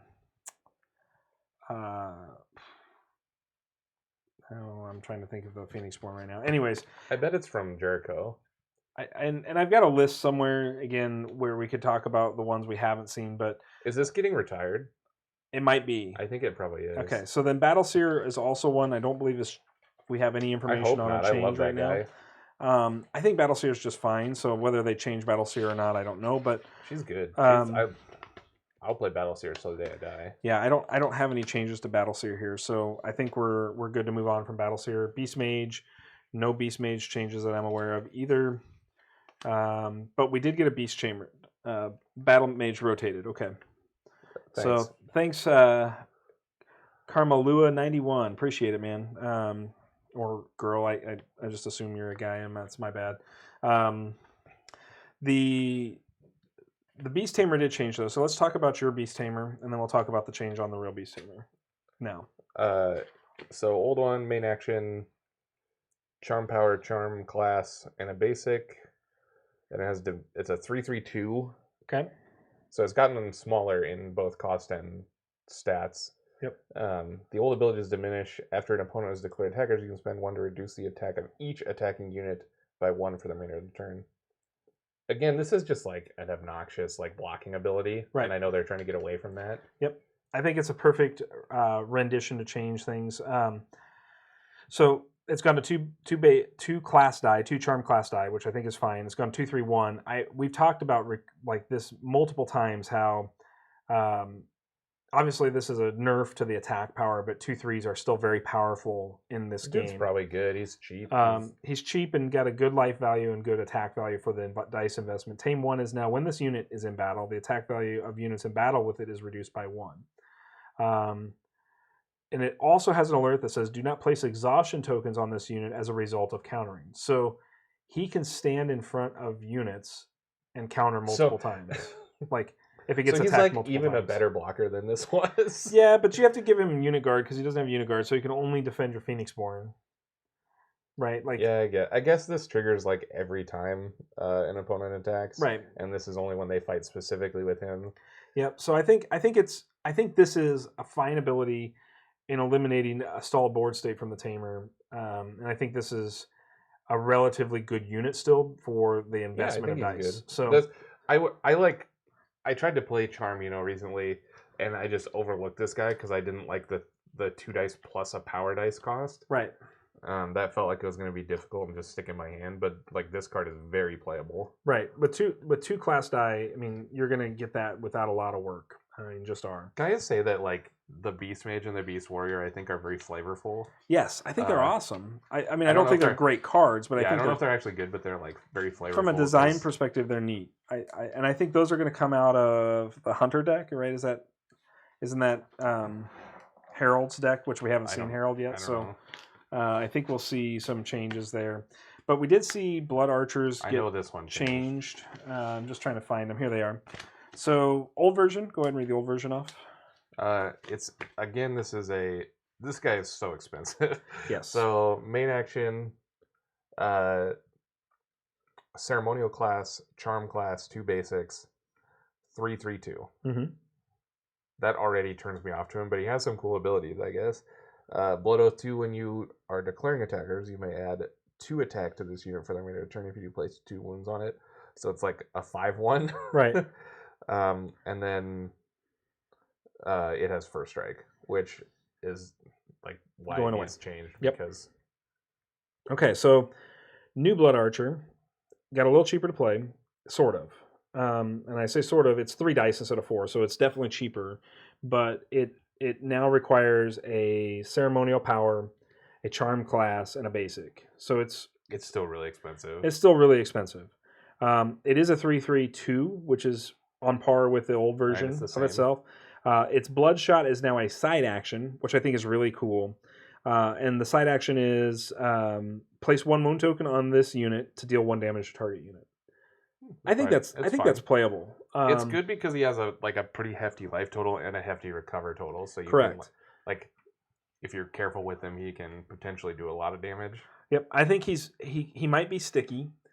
I mean, maybe. Well, if you're activating that ability, he's not very sticky because there's a million things that do 1 damage. Do 2, right, or 3. Yeah. So if you're just like using him as a really expensive anchor knot, I think you're missing out. Correct. So you just need to like go for it, and then hope that they don't ping him off, or like, I guess you can't Glowfinch him because Glowfinch doesn't block spells anymore. Right. So I think he's cool though. I think he's reasonable. He's definitely like better for the game than the old version that just like is a 5/1 first strike. And I think he's probably fringe playable. Sure, I think he's playable. Yeah, I think in that kind of deck, if that's what your deck is trying to do, I think he's fringe playable. Okay, so let's move on. I believe we have... Hold on, go back for just a second. I think Crimson Bomber changed. I could be wrong. I may be lying to you. God. Still lying. I lied. Crimson Bomber did not change. Elephant Rider's being retired. This is retired. Fire Archer's changing, isn't it? Yes, but I think Enchanted Violinist is actually before that. So, well, alphabetically that is true. So don't get ahead of me here. Enchanted Violinist has changed. I'm just gonna start flipping to random pages and see what you do. You're gonna really get me if that's the case, because I'm trying to memorize all this stuff and it's pretty hard. All right, so let's start with the Enchanted Violinist. This is a card that I really like. I agree. It's just a main action, no cost. It's a 1/2, and after a player discards one or more cards from a draw pile, you may spend one to place a wound token on target unit. This is like the epitome of unfun. Right. Like, it's I don't like as if like waiting for your opponent to try to like mill you out isn't bad enough. Like, just like gets free pings. Like, Yep. No, it's changed obviously in probably a good way. Main action, 1 charm class die. okay, hopefully it's bigger than it was. Song of Sorrow is now a side action exhaust. Deal 1 damage to target unit opponent controls. If that destroys the unit, after it's destroyed, that target opponent must discard 1 card from the top of their draw pile. So And so it like pings them, and if they die, it mills them. Yeah. Okay, so it's like instead of being this like reactive piece to the plan, it's like a proactive piece to the plan. Correct. It's a 1/1/1. So it's actually worse. It's worse than the old version. That's and does it cost a dice to do the ping? No, okay. Just a side action. She's fine-ish. Yep. I think there's so many instances of 1 damage that X ones that don't have a come into play ability are bad. I guess that since it's a side action, you could treat her like a expensive fire archer. Yeah, I mean she's more. I mean, what it does is it gives you a fire archer and charm, which is something you don't have access to, right? Fire archers are ceremonial, so yeah. I mean, you have Anchornauts, but sure. But I mean, this combined with Anchornauts are 2 reasonable charm allies, right? Like, I guess. I mean, Anchornaut can go in any deck. So like when you talk about Anchornaut as a generic, 01 that does something cool, like we just get that right in any deck. We have access to it in any deck. Charm sort of lacked proactive effects in 1.0, and I feel like this is doing some really nice proactive things for you. I guess it's okay. It like essentially all it's going to do every game is like spend a class dice, get a tapped 1/1, and deal a damage. Yeah, and then it's going to die. Sure. And but that's okay. That doesn't sound like a great rate for a class dice, but maybe it's all right. I mean, if you ever untap with it, it becomes much better. Sure.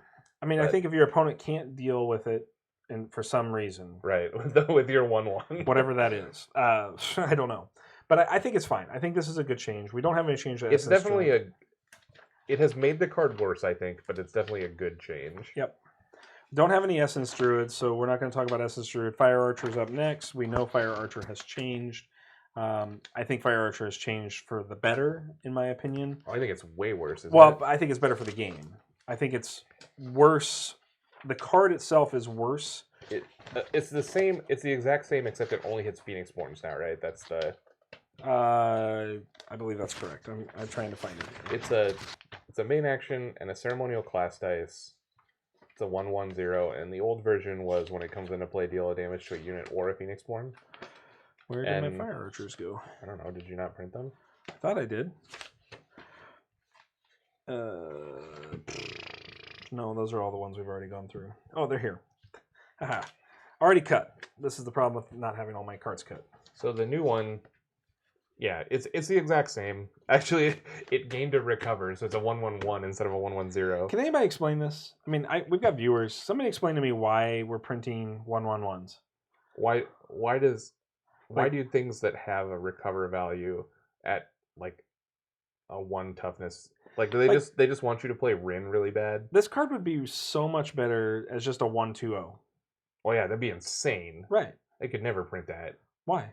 It'd be insane. I don't know if it's insane, but it would be a lot better card. But the difference between 1 toughness and 2 toughness is way bigger than any other toughness increase. It's exactly 100% better.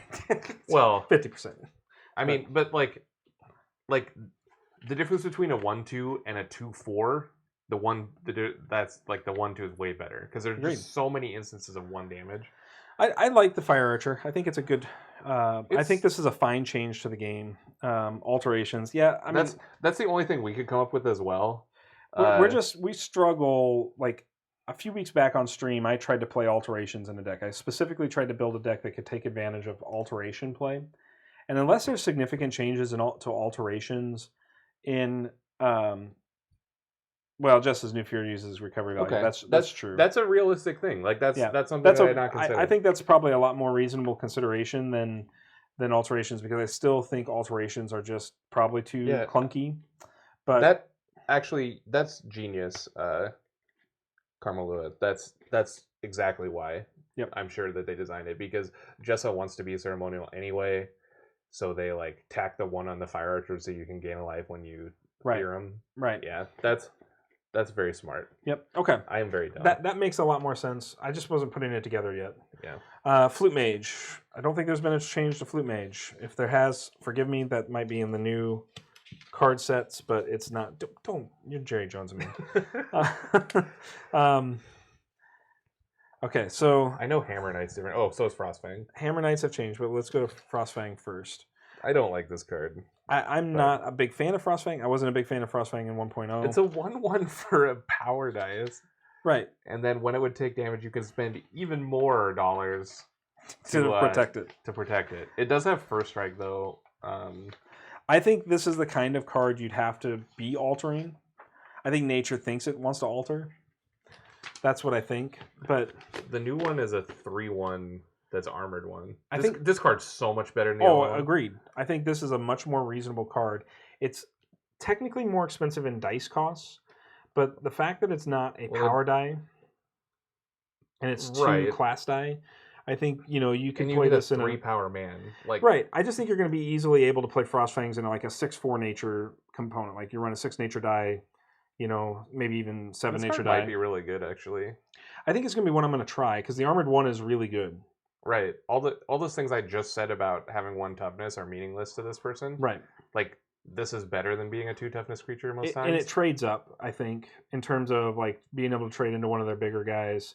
I think that's you want to look for favorable trades if you're going to 1/1. This card is way better than it used to be. I agree. That's a great game, both from like a fun gameplay perspective and from an actual like being good perspective. Yep, I agree, and I got to cut one more. Oh, okay. I didn't get to that point. I was hoping that I had lost it somewhere when I was messing with your piles. I know you were trying to mess with me, but Hammer Knight changed. I don't think we've got anything on the Grave Knight yet.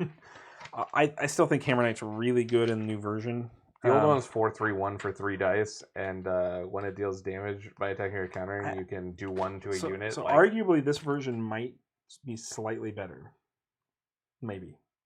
I hope it's not, because it's already too good.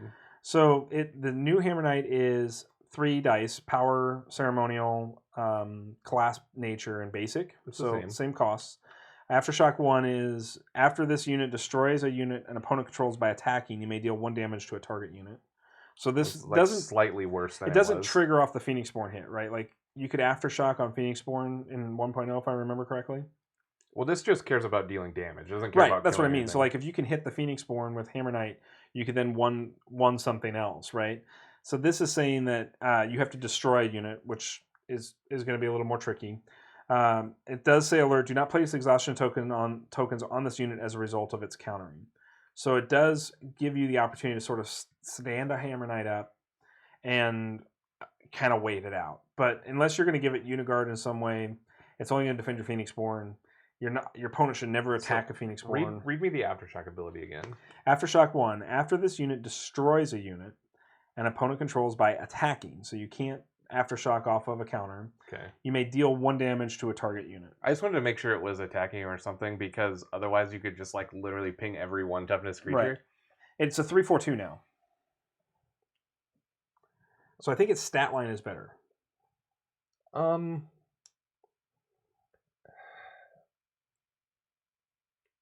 It's hard to say, right? Like having 4 power in this game is like unheard of. Right.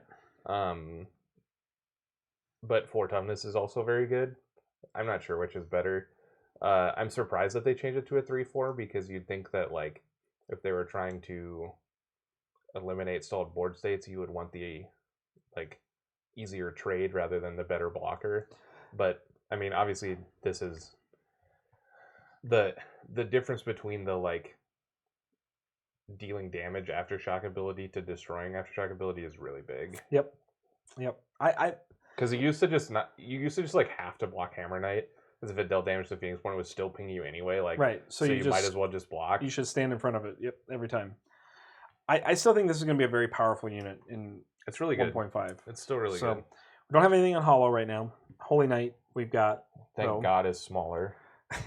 Neil hates Holy Knight, in case you didn't know. It's just But it's zero because fun. I like punish Neil for 2 weeks in a row with Holy Knight. So Right, I played a bunch of decks that were like cool and tricky and fun, and then they couldn't deal with the Holy Knight. And then I played a deck that assumed he was gonna like have Holy Knights and stuff, and then he was doing weird shit. And I got so bad. Yeah. He is rock paper scissoring me out of the tournament. The tournament that is the Shuffle Bus stream weekly. The Shuffle Bus like Ashes Thursday tournament. the like where we just fight each other where over all I and do over is again. feel bad about myself. All right, so Holy Knight's old version was 5/3/2 for a power 2 class and a basic, and can't be killed or beaten in any way. Yep. Other than those 3 straight combat. Nope, just concede. Neil is still salty, ladies and gentlemen. It's a 5/3/2, and obviously you can fight it. It can't be affected by spells, abilities, or dice powers of an opponent. So new Holy Knight is cheaper in dice cost by 1 die. Which is good. That's definitely positive. Good. It's a positive change. One of the biggest problems I have with Divine is just the sheer costs of Divine are enormous. So Holy Knight gives us a good, now at a little bit cheaper cost, gives us a reasonably good unit. It still has magic armor, which just says the unit cannot be targeted by spells and opponent controls. So I do think that is positive from a perspective of... Well, at least you can like damage it with Nature's Wrath and stuff now. Right. Like non-targeted abilities. Like kneel it. Yeah. I think that, I mean, Neil's a perfect example, right? So I do think that this is a good positive change to Holy Knight. It dies to like chant now, right? It does. Well, Yeah. chant's changing. Well, chant still does damage. Yeah. Like essentially like you could kill it with fire archers and stuff now, which you could never do before. Right, but chant's a ready spell, so it probably qualifies as a spell. Because it says... Oh yeah, maybe that's true. Yeah. So I still think it until it exhausts, it's going to be hard to take care of it through proactive card play. But like, remember if I remember right, on the old version, you can't even attack this guy. You can attack him. Yeah. Okay. You Okay. can attack him. You just like, because he has 5 power, you can't attack him and not die. Right. You can't play. I think just having him as a 3/3 is going to make it much easier to deal with compared to being a 5/3. I mean, there's a chance you survive a 3/3, right? Especially if we're talking about some of the 4 health guys that are out there. It still has a lot of the similar problems to Holy Knight. It just doesn't have the immense pressure of killing you in 2 turns. Correct. I mean, Holy Knight in its previous iteration at 5 attack for most Phoenixborns is 3.5 attacks and it's over. Like that's what we were talking about. So I think that this version of Holy Knight is much fairer and it's a good change, and it's like a card that like it's, I don't know, it's just better all around, I think. Yep. I mean, you still should be playing Holy Knights in your Divine decks. I think this new version will be just fine to play in your Divine deck. I don't see Holy Knights getting cut because of this change. I still just think they're just more fair. So nothing on Huntmaster that I'm aware of. Nothing on Immortal Commander and Imperial Ninja that I'm aware of, but Ironworker did get a change. Because it went from being like like very cool but do nothing to like do something but not as cool now. Right. If you're in chat, say hello. You can talk to us if you have questions or you can talk to me, not Jesse, if you want. I mean, I understand fair. If that's how you want to be. Yeah, it's fair. All right, so explain the new Ironworker. The old one? Or old one, yep. He's 2 basics. He's a 2/2/1, which is like a fine stat line, I guess. What's up, Purple Tubby? Hey, thanks for the follow, man. Super awesome. Appreciate that. That's sweet. Go ahead. Sorry. Yeah. No, I mean, definitely interrupt me for follows and people. They're way more important than I agree. Our rambles. We're spouting a bunch of nonsense. Yeah. But so he's a 2/2/1 for 2 basics, which is like a fine stat line. Mm-hmm. And he has just like the sweetest ability. So he has Resourceful 1, which is something that's on some other guys. Comes into play with a status token, gets a status token at the beginning of every turn. Mm-hmm. And you can remove status tokens to get extra side actions. But in 1.0, there just wasn't enough. Like right, unless you were playing JERICHO, you like couldn't use this for anything. And what sucks to me is that now there's a bunch of sweet side actions and they changed him. I think he was meant, in my opinion, to pair with Cole, because isn't Cole's like toss to deal it's a damage? side action It's a that side doesn't action, exhaust so him. like Ironworker could allow you to essentially like ping out a couple extra points of damage in a turn. You're limited by cards in hand Sure. with Cole more often than you are with actions. But But I think this new version of Ironworker actually better supports Cole over the course of a round. So everything else you talked about on Ironworker is exactly the same. 2 basics, 2/2/1. Okay, so nothing's changed there. Overtime 2 is the new ability. I think he had overtime on his old one, but it says during the draw card step, you may draw up to 2 additional cards. So like if you can play this Right. as like one of your last main actions, like you hold this card until the end, play it, like you get a 2/2/1, which you might do something with if you're out advantaging your opponents in actions, but you end up with this ability like when it's time to draw cards, you go from a 5 card hand to a 7 card hand, which in this game to me could be very right, powerful. he's really good. Yeah. I'm not saying like he's better than this old one. I just think the old one is cooler, and it's unfortunate that we missed out on the cool new side actions when he had the thing. Yeah, But you're right. Like I mean, like I said, 2/2/1 for 2 basics is like a very reasonable body, and so you have this just guy, and if he survives, he's absolutely bonkers. Right. So I think my guess is I'm only speculating. I have no inside knowledge on this at all, but my speculation is with all of the new cards that have side actions, old Ironworker just had to be insane, right? Like if you made no changes to Well, that, not he doesn't give you like infinite extra side actions. Sure. It's usually just one. but that's still pretty big. I mean, like in terms of efficiency, you're talking about getting a 33% efficiency. I mean, assuming that you can continue to take enough side actions through dice costs and things like that, right? Like you still are gated by your mana, but I still Right, think and just like he essentially just says like you get one extra side action every round, right. and that's not. I don't think that's blown out of proportion, but maybe there's something dumb you can do with them. Because I guess if there's a, we were talking about like side actions that are, or sorry, side actions that give stuff and Mhm. side actions that take stuff. So maybe there's like some kind of loop because the like power dice side action was supposed for time that they talked about may have been like put a status counter, Right. and then you could like loop that until you run out of power dice. Yep. That's still just like 10 things of do nothing. So I don't know how that matters very much. Yeah, I don't know.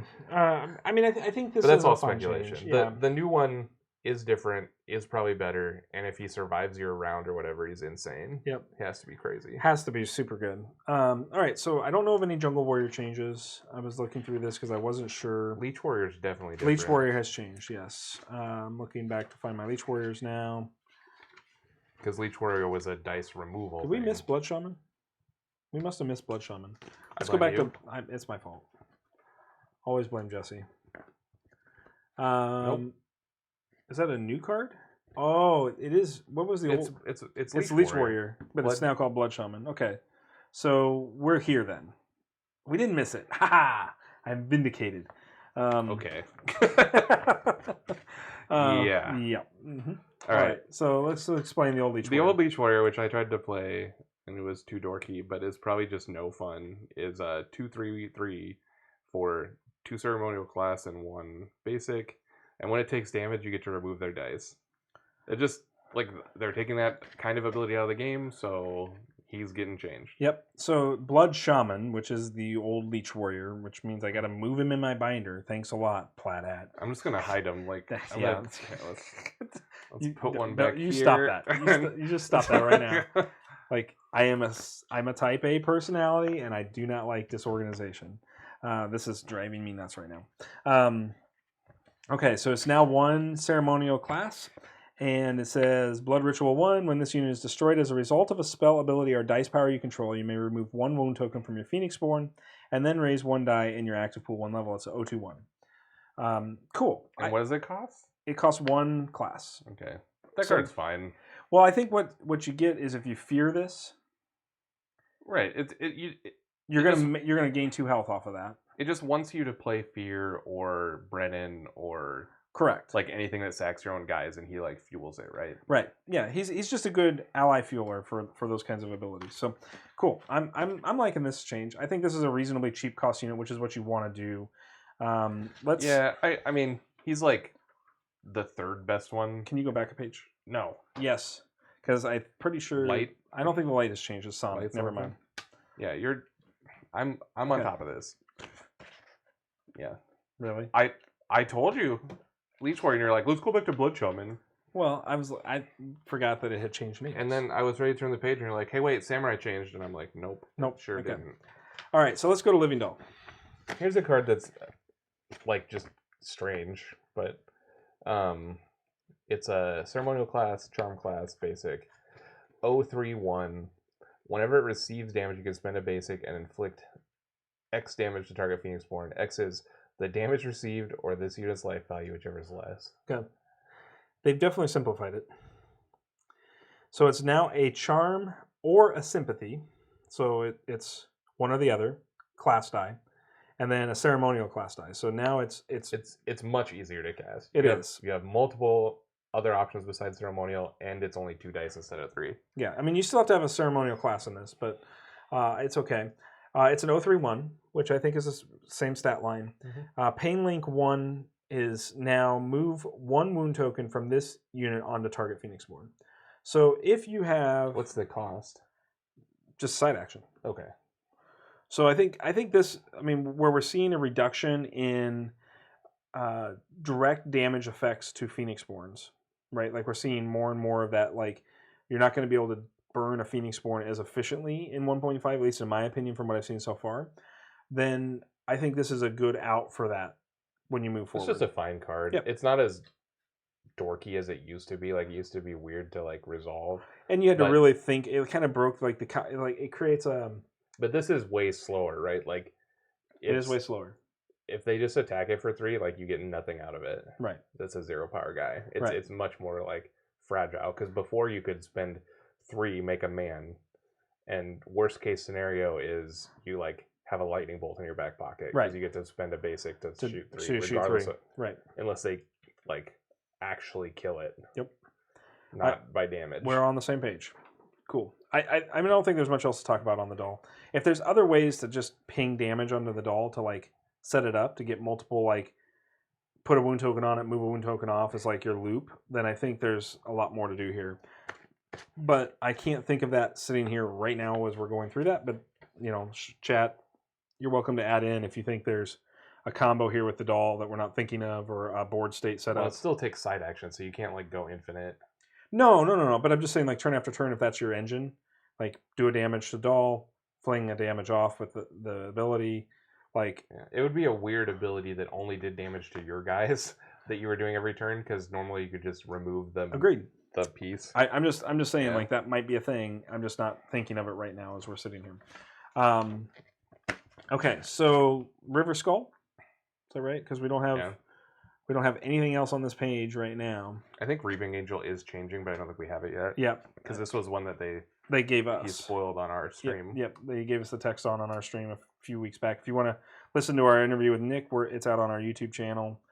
Feel free to head out there and take a look at it. So this is the one I think that I am hurt. Purple Tubby is saying small sacrifice ? But the dice efficiency kills that idea. Yeah, I agree that that's definitely the first thing that came to my mind as well, because it's just like you get to like do your like little ping like a frostbite or whatever, and just save up a couple extra on your doll. So it's like incrementally good. Yeah. It's that death by 1,000 cuts kind of approach, and whether or not that's worth the dice efficiency, I agree, Purple, that will be something to explore. And I appreciate you bringing up Small Sacrifice, because I was just not thinking of a card to go with it right away. That's the one that does 1 to your guy and 1 to their guy. Correct. So let's talk about the River Scald. This is the one I'm most sad about, I think, besides because you like the Scald. You liked 1.0 Scald, yep. The old one was Sympathy class, Sympathy power basic. And when you draw 1 or more cards during your turn, you can place an exhaustion on this to place wound tokens equal to its attack value on target unit, which is awesome. Like, you get to draw a card and shoot something with my loot. It's a looter Purple shooter. is Sad About Scald too. You and Neil can go Yeah. to the Sad About Scald support group. It meets on Wednesday nights. Yeah, I mean, you and I have talked a couple times about like what sympathy cards you would actually want to play. Yeah. And there aren't very many, in my opinion. I agree. This was one of them. This was definitely one of the more powerful sympathy cards. And maybe there's Plus, a I reason. believe in the power of music. I don't even know what that means.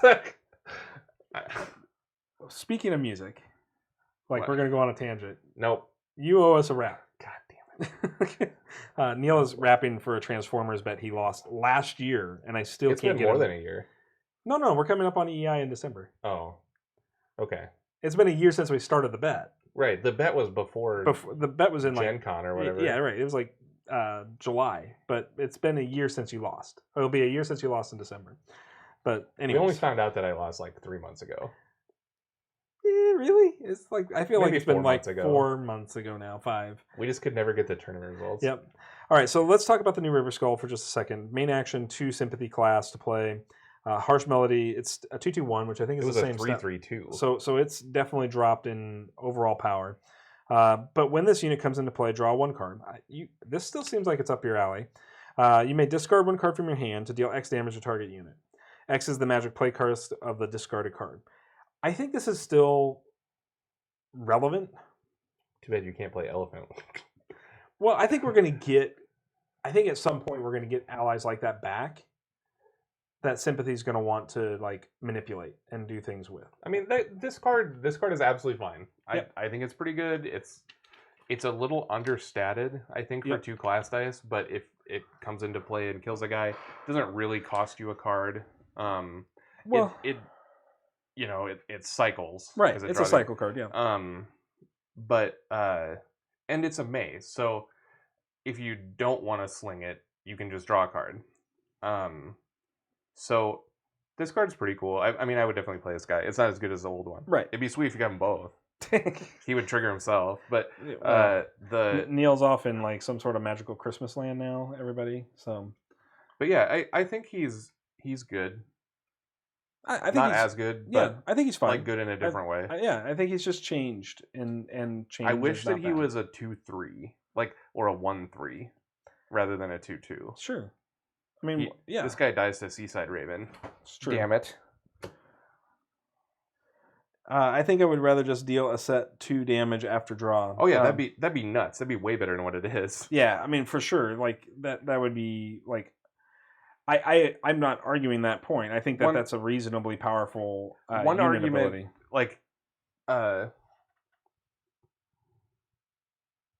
Yeah, absolutely.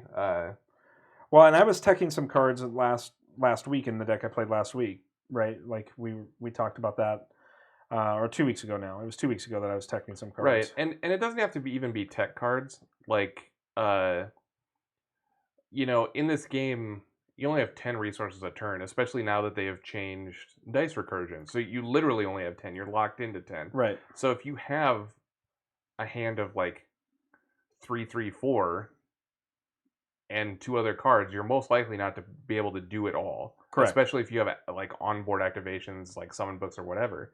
So you're inevitably going to have like if say you draw 2 master vampires or whatever, and you're not going to be able to play them both. So you get to cycle 1 for 4 damage. That's dope. Is this considered magic cost 4 or magic cost 3? Because that one's probably 3, but yeah, I'm just curious, because I don't really know the actual definition of magic cost right now to know whether the ore counts as just a single 1 or it counts as 2. I'm assuming it's a single 1. I mean, both points are for sure correct. If this was draw a card, do 2 damage, it'd be better than it is now. But it's good as it is now because all the cards in your hand are not always relevant, and either through like he was saying, like techie stuff that you only have for certain matchups, or through stuff that's too expensive for you to efficiently play during your turn. Like it can smooth out your draw. You can choose to just have card advantage if you have a bunch of cheap stuff. You can choose to gun something down if you have something you're not going to play, or even if that's just better to do than the card itself. Like it's very versatile. I just wish that it had 3 toughness. Sure. Just so it's stickier. Right. Yeah. It'd be a more sticky unit. Because I think you care less about like attacking for 2 with this guy than just like being able to put him in play. Right. But maybe he's good as a 2. But maybe just that's honestly, one of the he'd things. probably be better as like a 3/1. Yeah, I was gonna say you'd probably flip the script. Like if you get to do that ability, ping ability, and then attack with a 3/1, like that's a I pretty actually think I powerful like thing. this card a lot after having talked it out. I would go so far that I may like this better in the old version. Well, this is you just watch Neil go through many iterations in his mind of how this card works. We have these kinds of conversations just like all the time. Yeah, where I just like talk nonstop and Jesse just like I just go, where's he going with yeah, this? just like looks at me.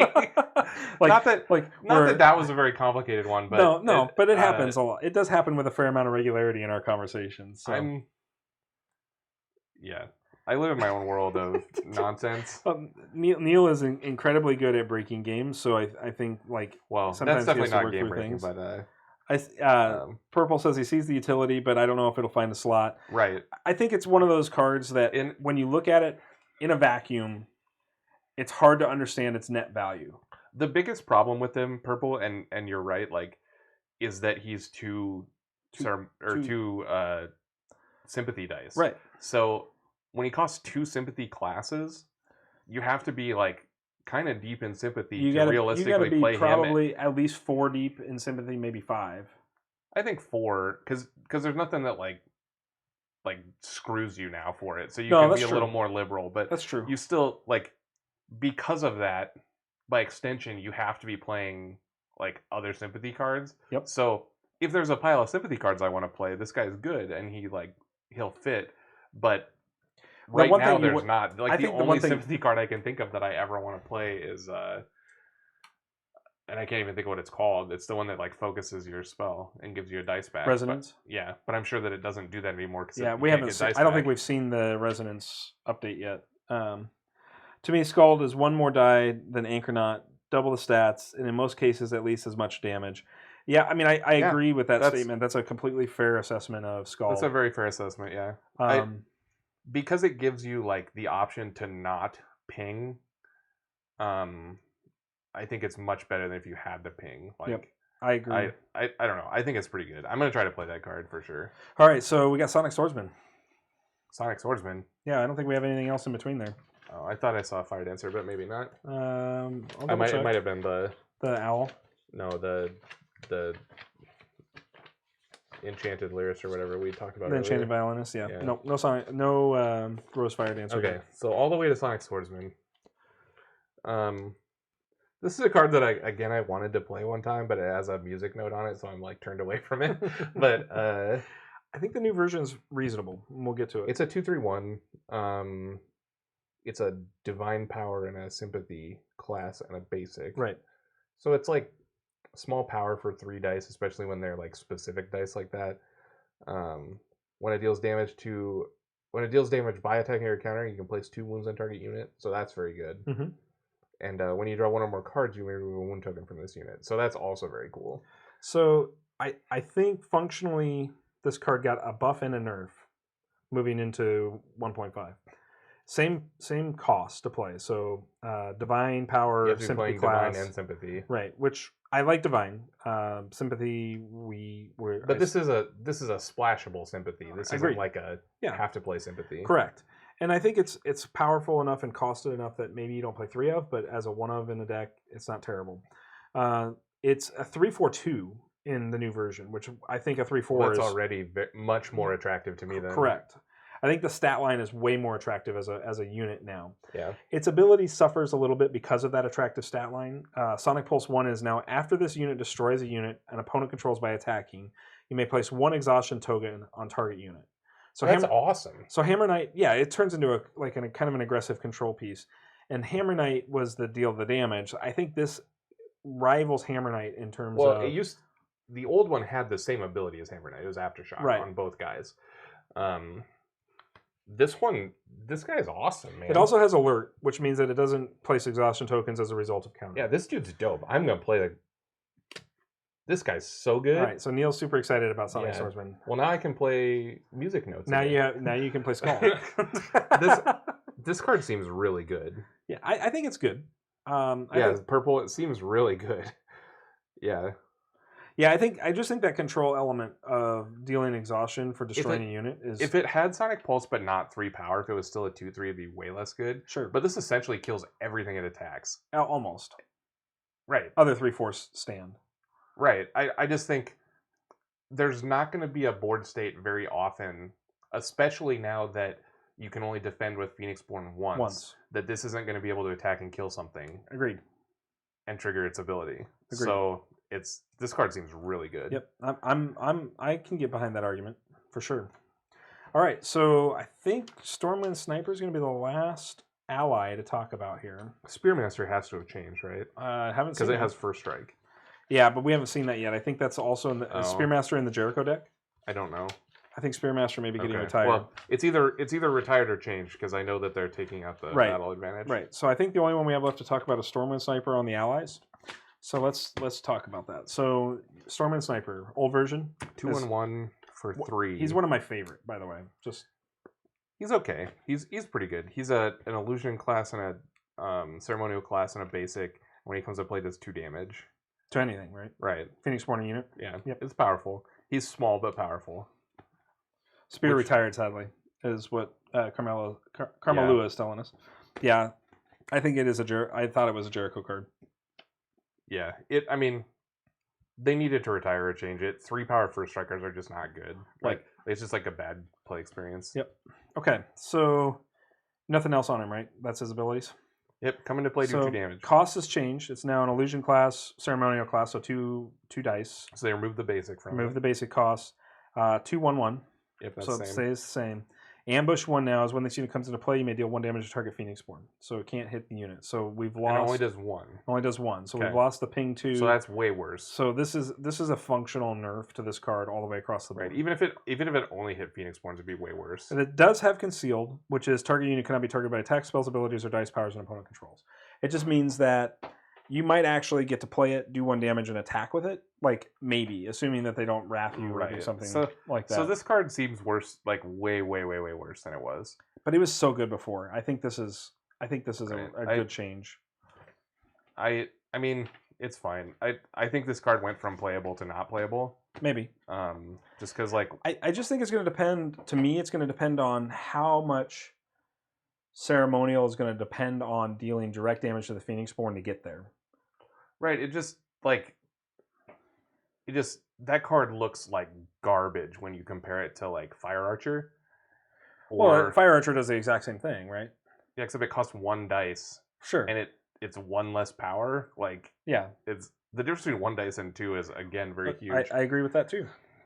Especially since this forces you into another color. And since you're already playing ceremonial anyways, I mean, I guess it's just if you want a second instance of, like, deal 1 to Phoenixborn. What made both of those guys good, the guys with Ambush, Fire Archer, and this, was that it could hit units. Like that's the good half of it. So like they took away the best half of it and they halved its power. So it's a 2/1, and you're right, because of the concealed ability or whatever, you will get to use it as a man. Mm-hmm. But a 2/1 man is like, well, I think it's in some ways like that version had a hard time sometimes with being like able to do anything functional because it would just get so much hate the second it was played. It like killed a thing every time it was played. That's I totally am not disagreeing, but I think like this is a removal spell. That's like a creature. Well, I agree. I think that the one thing you have to think about in the play pattern of this card now is we can play it, ping the Phoenixborn at basically no cost, right? It's built into the card. And because he can't be interacted with short of wrath effects, short of Nature's Wrath, Meteor, stuff like that, then... Is it just spells or is it all things? It's all. Attacks, spells, abilities, or dice powers. So because of that, you're going to get to attack with it for 2. So it can still do the 2 to a unit. Yeah. And I think that's functionally why it might be slightly better than Fire Archer, but just marginally. And I would want to play it and see how it actually plays out in practice. But I mean, I don't think it's like... I think that the cost is the biggest thing that makes it not better than Fire Archer. But your point about it always getting to attack is very relevant. So it will depend on like the density of, but like you still just get to block with your Phoenixborn. Like because you can guard it with Phoenix Born. I assume, agree. Right? Like, I agree that it gets into that fringe case of like you're going to have to punish the Phoenix Born with another unit to make Stormwind Sniper do what he needs to do in terms of unit maybe removal. it's okay. I don't know. You have convinced me that it's better than I thought it was, but I still think it feels kind of bad. I'm. It's definitely nerfed from the old version. We're not arguing that at all.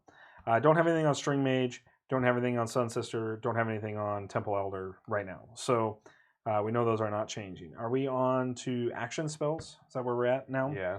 Okay, so that one's there. Blood Chains is the first up. So, I don't remember what this card even does. It's a ceremonial class dice. Destroy unit control. Place X exhaustion tokens on target unit. Yeah. That's kind of cute. Okay, and that's it, right? That's all it does. Yep. Well, X is the chosen unit's life value minus the number of wound tokens on the unit. Okay. So new Blood Change, same cost. Destroy a unit you control to place 1 exhaustion token on target unit. If the destroyed unit has 1 or more wound tokens on it, place 2 exhaustion tokens instead. So I think this is kind of playing off what of does it do? Destroy.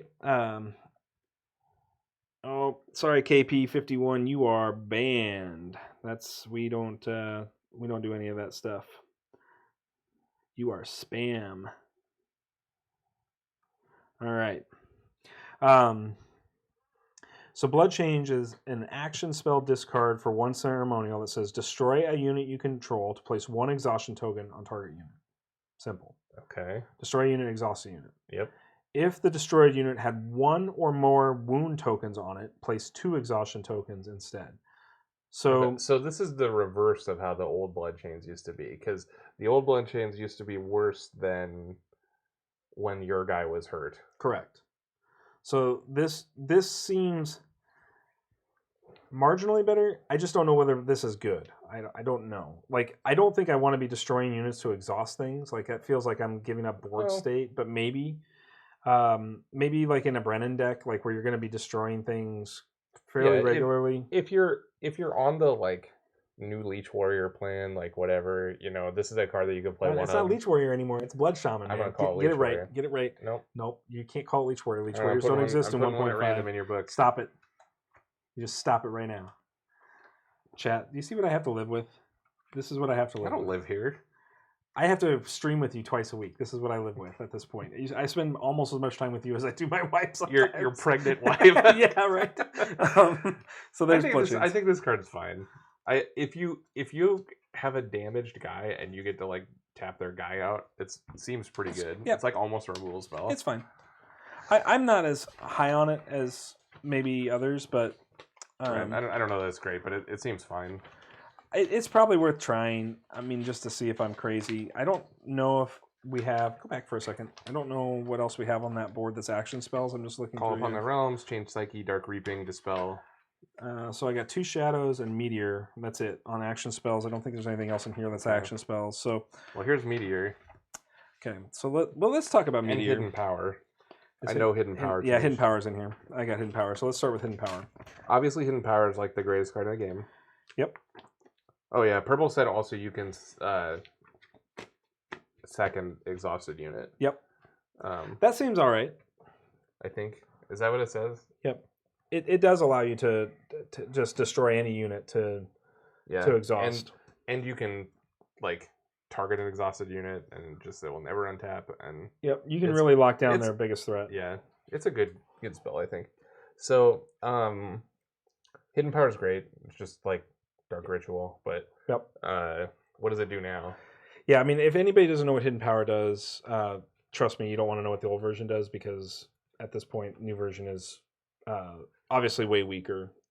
It's just different, and I don't know if it's weaker because I have absolutely zero 1.5 games to understand what it does in terms of power. But what does it do? It's 1 illusion class and a main action.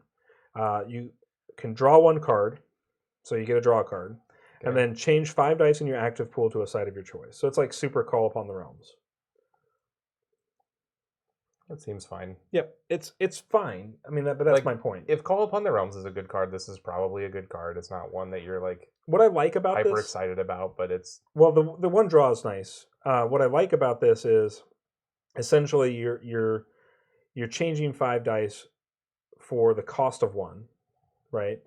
And then you're net playing the card for 0. So you get a card to replace the card you played. Well, if you're comparing it to realms or whatever, then that's free. Like Right. changing dice is free. Correct. But and so I think the drawing a card is what makes the dice worth it. Because Call Upon the Realms allows you to change 3 dice, but you For have nothing. for nothing. But That's- you lose a card. It's not nothing. You lose 1 card out of your hand. Right. So you're down a card with and improved this dice. replaces itself, and you're Right. just spending a dice. Right. But, So I think this is fine, knowing that we're not Right, getting it's- dice recursion. that's like what it should do. It just correct. sucks that it does it Yep. instead of this. But I think the draw card at least makes up for it a little bit. So the new meteor is cool to me.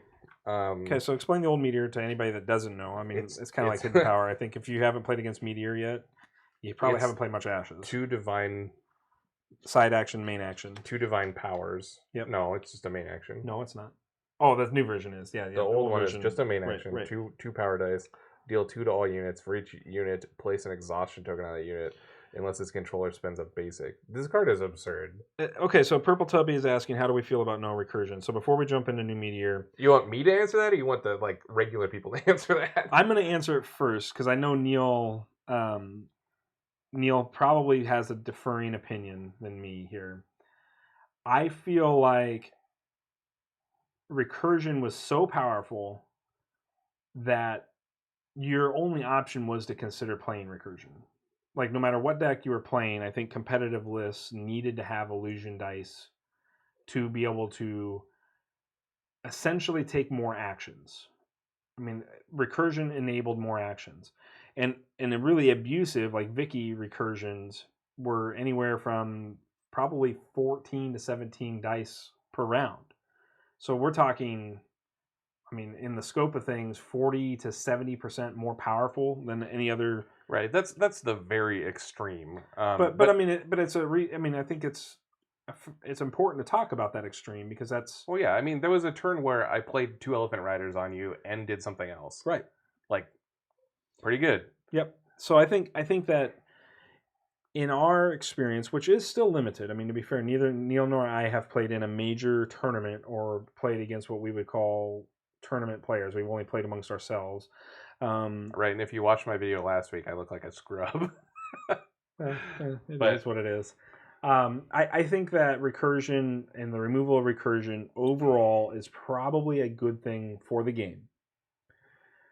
It is somewhat sad to not have that manipulation of the mana, right? Like you play if you come from Magic, mana manipulation in the form of mana ramp or untapping lands or whatever, like those kinds of things are powerful things to do in Magic. And so I understand why they were built into this game, but I do think that it put for whatever reason, in this particular game, dice recursion put a huge, giant sort of need, in my opinion, because of the limiters in this game, whereas Magic doesn't have the sort of limiter in some ways. It's hard for me to describe it, and I'm probably doing a really poor job at it. But I think it's fine to not have it. Is my my too long didn't read. So I think my opinion differs a lot from yours on both halves, because for me, yes, I like the dice recursion. Like, I like doing big, powerful things. And the other side of this that you have to consider at the same time is like the dice denial. So like specifically the illusion power dice side action of just like remove a dice, like you kind of can't have one without the other because you have to have a way to combat the big powerful things. Mm-hmm. But the other side of it is like really not fun for most people. Like again, this is something I don't really care about. I would rather have the potential to do big powerful things and also have like the kind of like feel bad resource denial strategy, because that doesn't bother me. That's just like part of games. But in general, I think the biggest problem for Ashes is that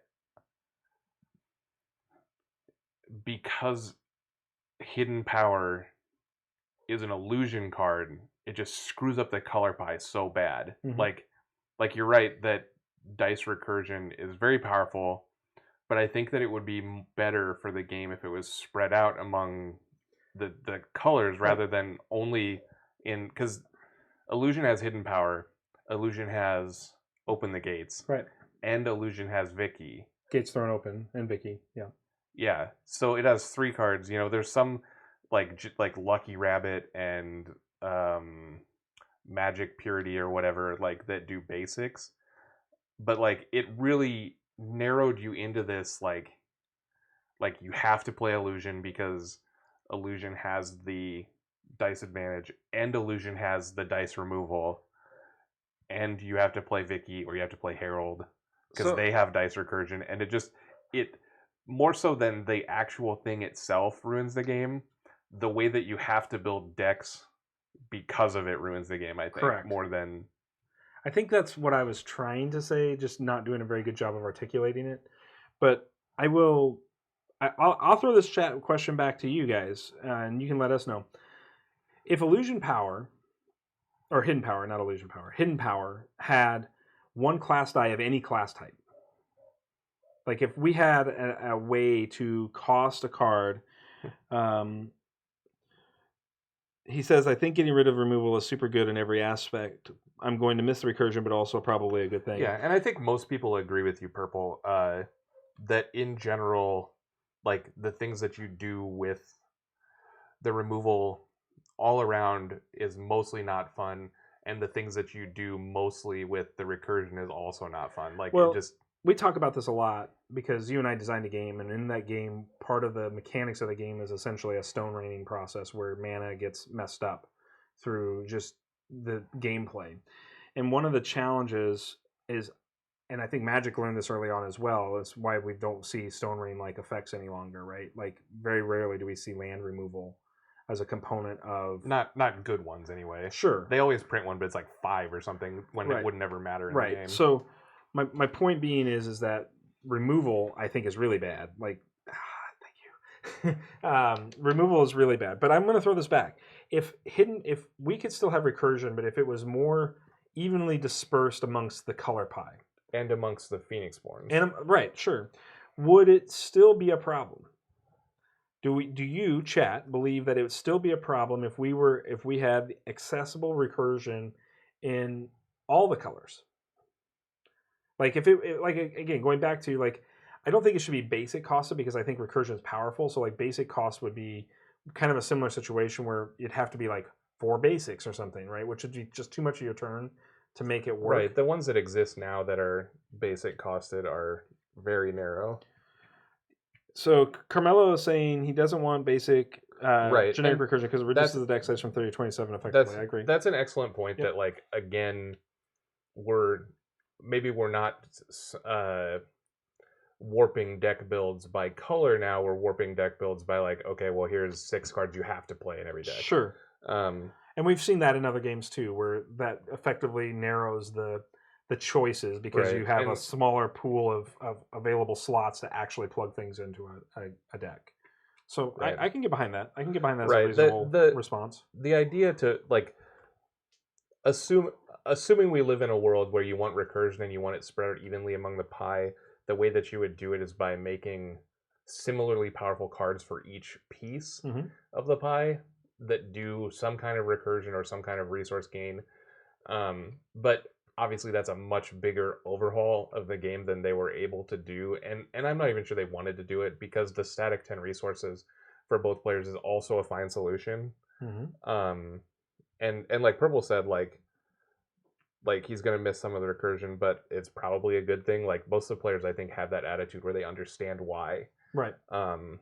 And so I think that in most games I'm in the minority of players that doesn't mind the resource denial type strategies. No, it's because you're a dirty combo player. What? Well, I'm also that, but that doesn't really go along the same things because combo decks lose to the resource denial strategies worse than any other deck. No, you're just a dirty combo player. But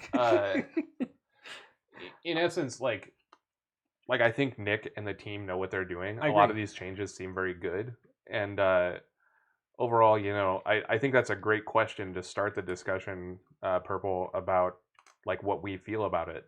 And ultimately, I am disappointed but I still want to play the game. Mm-hmm. And I think the majority of players are less disappointed than me. Like they're more excited about it, and they still want to play the game. So Carmel Lewis said I would be okay if Phoenix Reborn had recursion if there was a unique thing or something. So here's where I will go with that. Obviously, we saw Vicky had recursion, and she was abusive with also cards in deck. Vicky's base ability was a 2 dice back. It's pay 1 for 2. Pay 1 for 2. So it's +1. So +1. Her card is +1. So I'm not sure 10% recursion would be game breaking or back breaking. Well, the only point about that is that I would say is that when we talked to Nick and I was asking about what actual competitive decks were and like how the Phoenix Reborn played out, he specifically called out Herald several times. Right. And on his list of reasons why Herald is so good, and it's not the only reason, but the dice recursion is one of them because he has a great dice recursion card. It's like free and gets you a dice back on any side. And so like I do think that it would still skew because like look at like Rin or whatever, one of these middle of the road ones, right? Something that's not a tier 1 type like Phoenix Reborn. It's already hard to get me excited about a card like this, sure, or a card like Aerodel. like Rymea or whatever, right? Like if I have the option to play a card that recurs a dice and it's the only one, like I think the field will be skewed just by that, unless their like loyalty card really sucks or like the other loyalty cards are really good. And we talk a lot about asymmetrical starts and how there's no way you can have asymmetrical starts and not have sort of the cream of the crop, right? Where something just like the asymmetrical starting points bubble up to the top. Right. So I mean, there's going to be limited, especially in a card pool of this size. There's going to be limited asymmetrical starting points of competitive lists. I don't know what that's going to look like. There's always going to be the Rymeas of the world that are at the bottom of the barrel. Right. There's just no way around it. And that's okay. We want the top of the barrel to be 5 or 6 guys, not 2 You would guys. like it to be wide and diverse is what you want, right? Like we played Transformers TCG, and by the end of Transformers TCG, one of the challenges we got into with it was that the starting character lineups, which is the asymmetrical part of that game, very similar to this in terms of Phoenix Reborn, they got really narrow. They got really narrow. By the end, they were down to. There were a lot of mirror matches. Correct, and that is not good for the game. Even if the battle deck is different enough, it doesn't change the fact that the starting points essentially create an equal, like quote unquote, equal playing point at that point, and kind of gets rid of kind of the core tenet of the game. And Transformers is an extreme case where like a lot of the game of Transformers happens on the board that you start with, and this game is less like that. Correct. Where you're Phoenix Reborn, I talked about in week 3 or 4 that I had just realized that like I'd gone into it assuming the Phoenix Reborn were build around me's, right? But it's more like build a deck and then tack a Phoenix Reborn onto it. Because in other asymmetric games that we played, like Destiny and like and Transformers and even Warhammer Champions, which had asymmetrical starting points, right? It was very build your very deck around about what your starting, but correct. But this game is not as important with that, I don't think. Yeah, we're still learning and still not to what I would again call competitive levels of play. I'm so bad. I'm much better than you, but we should finish. We should finish Meteor into Shadows, and then we'll probably wrap the stream up. Let's finish talking about Meteor. I closed the book because we got to 8:30, but we kind of went off on the. We went off on the recursion chat. We really appreciate that. Please continue to talk to us because that's much more fun than talking to Jesse. Like we talk to each other way too much. So. Yeah. Oh god. Okay, so. Your dog loves me more than the rest of your family. I know. Seriously. It's so ridiculous. But so what Meteor used to do is 2 damage everything for 2 power dice, and it like taxed you. Right. Because you either had to exhaust your men or pay. Right. Both players. It was stupid. It's so stupid. So new Meteor is now a main side, so it's your whole turn, which in 1.5 Ashes that feels more impactful, right? Like there's just lots of turns in 1.0 Ashes where you're like, I don't have a side to do anyway, so I'm just going to do this thing. And if it was my whole turn, we assume that it's more impactful to lose your side action. Again, without playing any games, it looks like there's a lot more side action choice. And so if there's more side action choice, having main side in one card seems pretty punishing and pretty costly. It is cheaper because it's now 2 divine class to play. Although that's a little bit of a fallacy. We'll get into that in the card text. So card text says deal 1 damage to all units. So it's a whole point cheaper or a whole point less in damage across the board. Doesn't have the tax we were talking to. And then says... Right, because that's the really, like, stupid part. Right. Like, I mean, the damage is good too, but, like, the tax is just, like, extra words on this card that I don't understand why it's there, and Right. it's not fun. And it doesn't feel very flavorful, really, when you think about it. It's like I mean, kind of, I guess, sure, like, okay, you're either going to pay points or, like, your dudes are, like, cowering under rocks to survive, right? Yeah. But then deal damage to all units equal to the number of divine power dice spent to play the spell. So I'm guessing, again, not reading... Now it'll do 3. Potentially, right? Yeah. Because it'll deal 1, and if you use 2 divine power, like in the old cost, you would actually get 3 to all Right. units. That seems like a nice buff. Well, yeah, when you compare it to old Meteor, for sure, because you had to pay the power dice anyway. Right. I think this card's better. You're going to be able to do 2 with it to everything very Pretty consistently. Right. And with a single meditate or whatever, you'll be able to do 3 to everything. So I like to call these floor ceiling cards. Right, the floor on this card is deal 1 to everything, so it's a Nature's Wrath on its floor. But on its ceiling, it's like one of the best wrath effects in the game, which is what I think you want to do.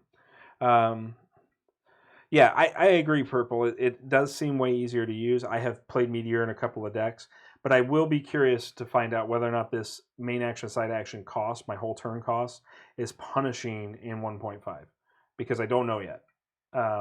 It doesn't feel punishing based on my experience in 1.0. Yeah, I think this is a great change. This card is more fun, right? Like it's just more fun. It's less not fun, and like that sounds stupid to say, but this ability is very not fun. Yeah, the tax part is not fun on the old Meteor. I agree.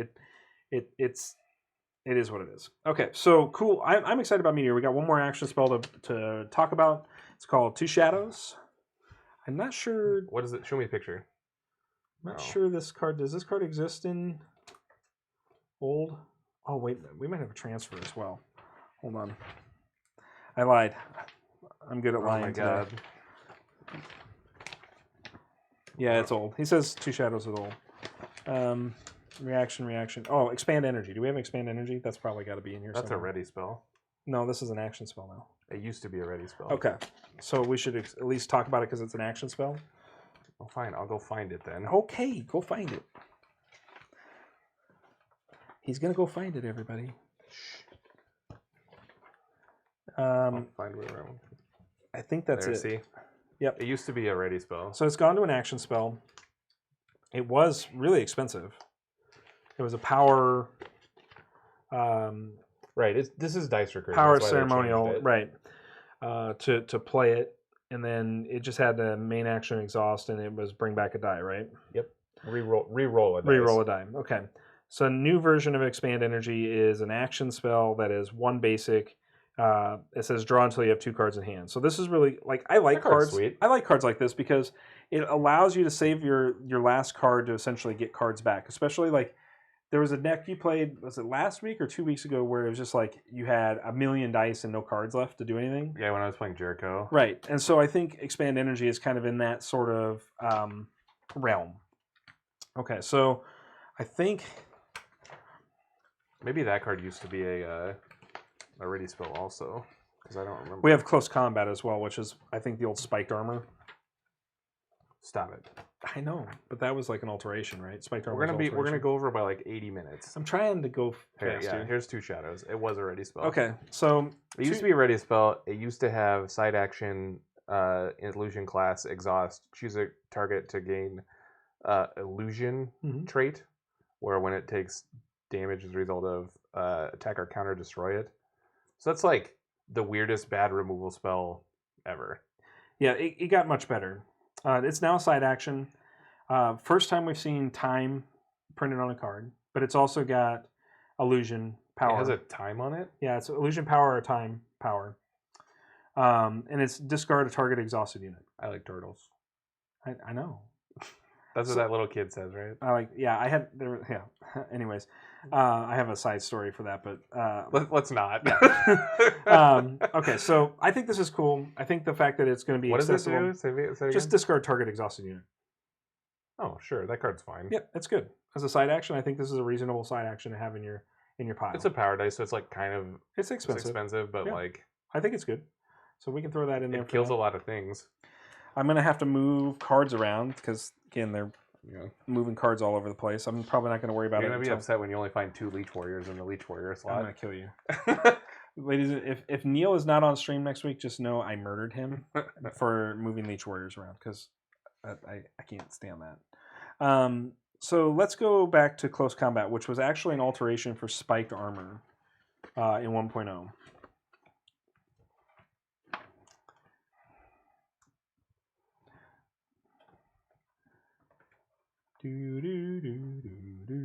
This is where it is, right? Spiked Armor. Should be. Yep, right here. Okay. All right. So old Spiked Armor was a nature die and a basic. This is totally different now, right? Like, yeah. This was like +2 life, and it gave you this is completely when a unit is damaged by 1 or more attacking or countering units, right. simultaneously deal 2 damage to each unit that is attacking or countering. Nice words. It's a mess. Okay, we all agree it's a mess, right? Okay, cool. I'm glad we got that out of the way. New Close Combat, which is replacing Spiked Armor, just has Spiked Armor's art, is a single nature power, and it says choose an unexhausted unit you control, deal damage to another target unit equal to the chosen unit's attack value. Then place 1 wound or 1 exhaustion token on the chosen unit you control. So it's like deal damage to this unit over here, take a damage and exhaust it. Yeah, you shot him, but then you got tired or skinned your knee or something. You like fell down. It doesn't sound like it's very close combat. You fell down the steps. Yeah. Because you do full damage and then you just take 1 back and you can still attack. Yeah, that's pretty good. Is it a main action? It is a main action and a nature power. Okay, that's a good card. It's proactive. Seems good. I like this. I like fighty things. So it's way better than Spiked Armor. way better. And it makes a lot more sense. All right, so we didn't get through any alterations, reactions, or ready spells this week. But we're probably not going to subject you all to that again next week. Yeah, we're just going to play some cards next week. We'll play some cards next week and talk about them. them. Yep, I think that's going to be a much better way to go. I have a surprise for our Ashes followers. It's tied to our YouTube channel. So if you go to YouTube and subscribe to us, it's just the Shuffle Bus on YouTube. If we can get to 100 subscribers on YouTube, I have a Jericho Kill set that I will give away. Oh yeah, a sealed Jericho deck. Sealed Jericho, retail Jericho deck. Currently, they're selling for over $90 on eBay right now. So if we will give it away. We're going to give it away to somebody. But we will have a sign-up form that will be part of that. I will be posting that information in our streams and in our descriptions on our Ashes videos here moving forward. Yeah. But again, once we get to 100 followers, if you want. Don't make Neil. How do we proxy? Well, Purple, just to give you a heads up, I downloaded all these images directly from the Plaid Hat releases that they put out over the last few weeks. Neil and I have made games for a living. I mean, we haven't made a lot of money doing it, but we have, it's not a great living. It's not a great living, but we have done that, and so I have the full Adobe suite, and so I built my proxies in through Adobe InDesign. So I lay out an 8-card landscape in InDesign. You could do this in just about any program that allows you to do page layouts, and then I bring each image in and size them. Can you send them as a PDF? I can. I do have the PDFs. So we should, if you're a follower and you want one, we'll send you a PDF. I would say I don't want to put it out into the public. So what I would prefer is, just because I don't want people it's not like we actually have permission to print. That's boxes. True. Okay, so we'll have to talk to Plaid Hat. So what I could do is, if you want to join our Discord server, I will post the PDF in our Discord server. It's at least a little more private. It's not something that's out there for everybody. The link to our Discord server is, I hope, on our stream page, but I'm really bad about this. This is you. This is you. This is all me. So if it's not there on our YouTube channel, on any video on our YouTube, there's a link to our Discord server. Just feel free to jump into that. There's a section for Ashes. We'd love to continue the conversation on Ashes through the week. We do stream Champions on Sundays. That's probably going to change. When we started that last Sunday. This may be, because when we started that, there was no football, and now that there's football, I want to watch football. Just putting that out there.